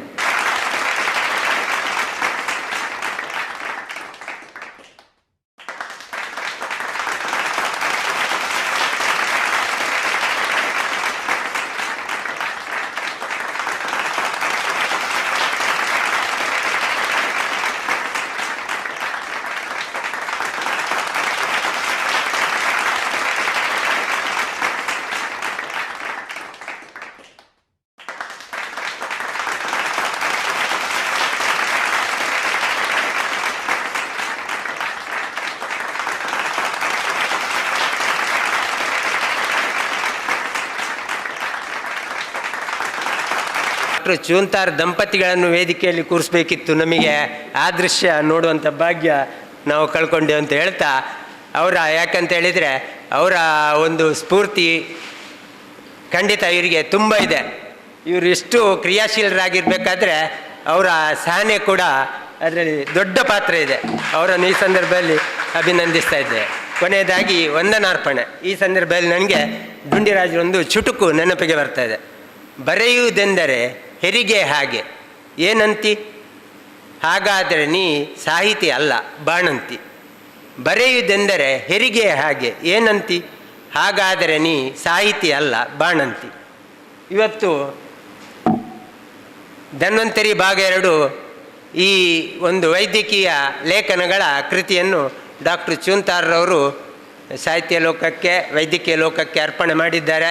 ಇಲ್ಲಿ ಹೆತ್ತವರು ಕೂಡ ವೈದ್ಯರೇ, ಹೆರಿಗೆ ಮಾಡಿಸಿದವರು ಕೂಡ ವೈದ್ಯರೇ, ಹಾಗೆಯೇ ಅದರ ಬಗ್ಗೆ ಹಾಡಿ ಕೊಂಡಾಡಿದವರು ವೈದ್ಯರೇ, ಹಾಗೆ ವಿಶೇಷವಾಗಿ ಆಶೀರ್ವದಿಸಿದವರು ಆಚಾರ್ಯರು. ಇಂಥ ಆಚಾರ್ಯ ಸದೃಶ ರೂಪದಲ್ಲಿರುವಂಥ ಶಿಕಾರಿಪುರ ಕೃಷ್ಣಮೂರ್ತಿಯವರು.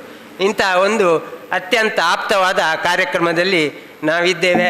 ಇಲ್ಲಿ ಇಂದು ಈ ಕೃತಿಯನ್ನು ಲೋಕಾರ್ಪಣೆ ಮಾಡಿದಂಥ ಡಾಕ್ಟ್ರು ಚಕ್ರಪಾಣಿಯವರು ಅವರಿಗೆ ನಾವು ಎಲ್ಲ ಸಂಘಟನೆಗಳ ಪರವಾಗಿ ತುಂಬ ಹೃದಯದ ಕೃತಜ್ಞತೆಯನ್ನು ಸಮರ್ಪಿಸ್ತಾ ಇದ್ದೇವೆ. ಹಾಗೆ ಕೃತಿ ಪರಿಚಯವನ್ನು ಸವಿಸ್ತಾರವಾಗಿ ಮಾಡಿ ಆ ಕೃತಿ ವಿಮರ್ಶೆಗೆ ಒಂದು ವಿಶೇಷ ಮೆರುಗನ್ನು ಕೊಟ್ಟಂಥ ಹಿರಿಯ ವಿದ್ವಾಂಸರಾದಂಥ ಶಿಕಾರಿಪುರ ಕೃಷ್ಣಮೂರ್ತಿಯವರಿಗೂ ಕೂಡ ನಮ್ಮ ಪ್ರೀತಿಯ ಕೃತಜ್ಞತೆಗಳು. ಹಾಗೆ ಇಂದಿನ ಸಮಾರಂಭದ ಅಧ್ಯಕ್ಷತೆ ವಹಿಸಿದ್ದಂಥ ನಮ್ಮ ಮಂಗಳೂರು ತಾಲೂಕು ಘಟಕದ ಅಧ್ಯಕ್ಷರಾದಂಥ ಡಾಕ್ಟರ್ ಮಂಜುನಾಥ್ ಎಸ್ ರೇವಣ್ಕರ್ ಅವರಿಗೂ ಕೂಡ ಈ ಸಂದರ್ಭದಲ್ಲಿ ವಂದನೆಗಳನ್ನು ಸಲ್ಲಿಸ್ತಾ ಇದ್ದೇವೆ. ಹಾಗೆ ಕೃತಿಯ ಬಗ್ಗೆ ಭಾಳ ಸುಂದರವಾಗಿ ಹಾಡಿಕೊಂಡಾಡಿದ್ದು ಅಂತ ಹೇಳೋದಿಲ್ಲ, ಸ್ಫೂರ್ತಿಯಿಂದ ಮಾತನಾಡಿದಂಥ ಡಾಕ್ಟರ್ ಕಿಶನ್ ರಾವ್ ಬಾಳೆಲ ಅವರಿಗೂ ಕೂಡ ನಾವು ತುಂಬ ಹೃದಯದ ಕೃತಜ್ಞತೆಯನ್ನು ಸಲ್ಲಿಸ್ತಾ ಇದ್ದೇವೆ. ಹಾಗೆಯೇ ಹವ್ಯಕ ಸಭಾ, ಮಂಗಳೂರು ಹವ್ಯಕ ಸಭಾದ ಅಧ್ಯಕ್ಷೆ ನಮ್ಮ ಚೂಂತಾರ್ರವರ ಸೋದರಿ, ಅವರಿಗೂ ಕೂಡ ನಾವು ತುಂಬ ಹೃದಯದ ಕೃತಜ್ಞತೆಯನ್ನು ಸಲ್ಲಿಸ್ತಾ ಇದ್ದೇವೆ. ಹಾಗೆ ಈ ಕಾರ್ಯಕ್ರಮಕ್ಕೆ ಸಹಯೋಗ ನೀಡಿದಂಥ ನಮ್ಮ ಮಿತ್ರ ಲಯನ್ ಶೀನ ಪೂಜಾರಿ ಅವರಿಗೂ ಕೂಡ ನಮ್ಮ ಪ್ರೀತಿಯ ಕೃತಜ್ಞತೆಗಳು. ಹಾಗೆ ವೇದಿಕೆಯಲ್ಲಿ ಉಪಸ್ಥಿತರಿರುವಂಥ ಈ ಭಾರತಿ ಕಾಲೇಜಿನ ಖಜಾಂಜಿಗಳು ಶ್ರೀ ಉದಯಶಂಕರ್ ನೀರ್ಪಾಜಿ ಅವರಿಗೂ ಕೂಡ ನಮ್ಮ ಪ್ರೀತಿಯ ಕೃತಜ್ಞತೆಗಳು. ಹಾಗೆ ಇಂದಿನ ಕಾರ್ಯಕ್ರಮ ನಿರೂಪಣೆ ಮಾಡಿದವರು ನಮ್ಮ ಸ್ನೇಹಿತರಾದಂಥ ರಾಮಕೃಷ್ಣ ಭಟ್ ಬೆಳಾಲು, ಚೂಂತಾರ್ರವರ ಚಿಕ್ಕಪ್ಪ. ಅವರು ನನ್ನ ಮಡದಿ ಹೇಳ್ತಿದ್ದು, ಅವರನ್ನು ನೋಡುವಾಗ ಚಿಕ್ಕಪ್ಪ ಅಲ್ಲ ಅಣ್ಣನಾಗಿ ಕಾಣ್ತಾರಂತೇಳಿ. ಅಂಥ ಒಂದು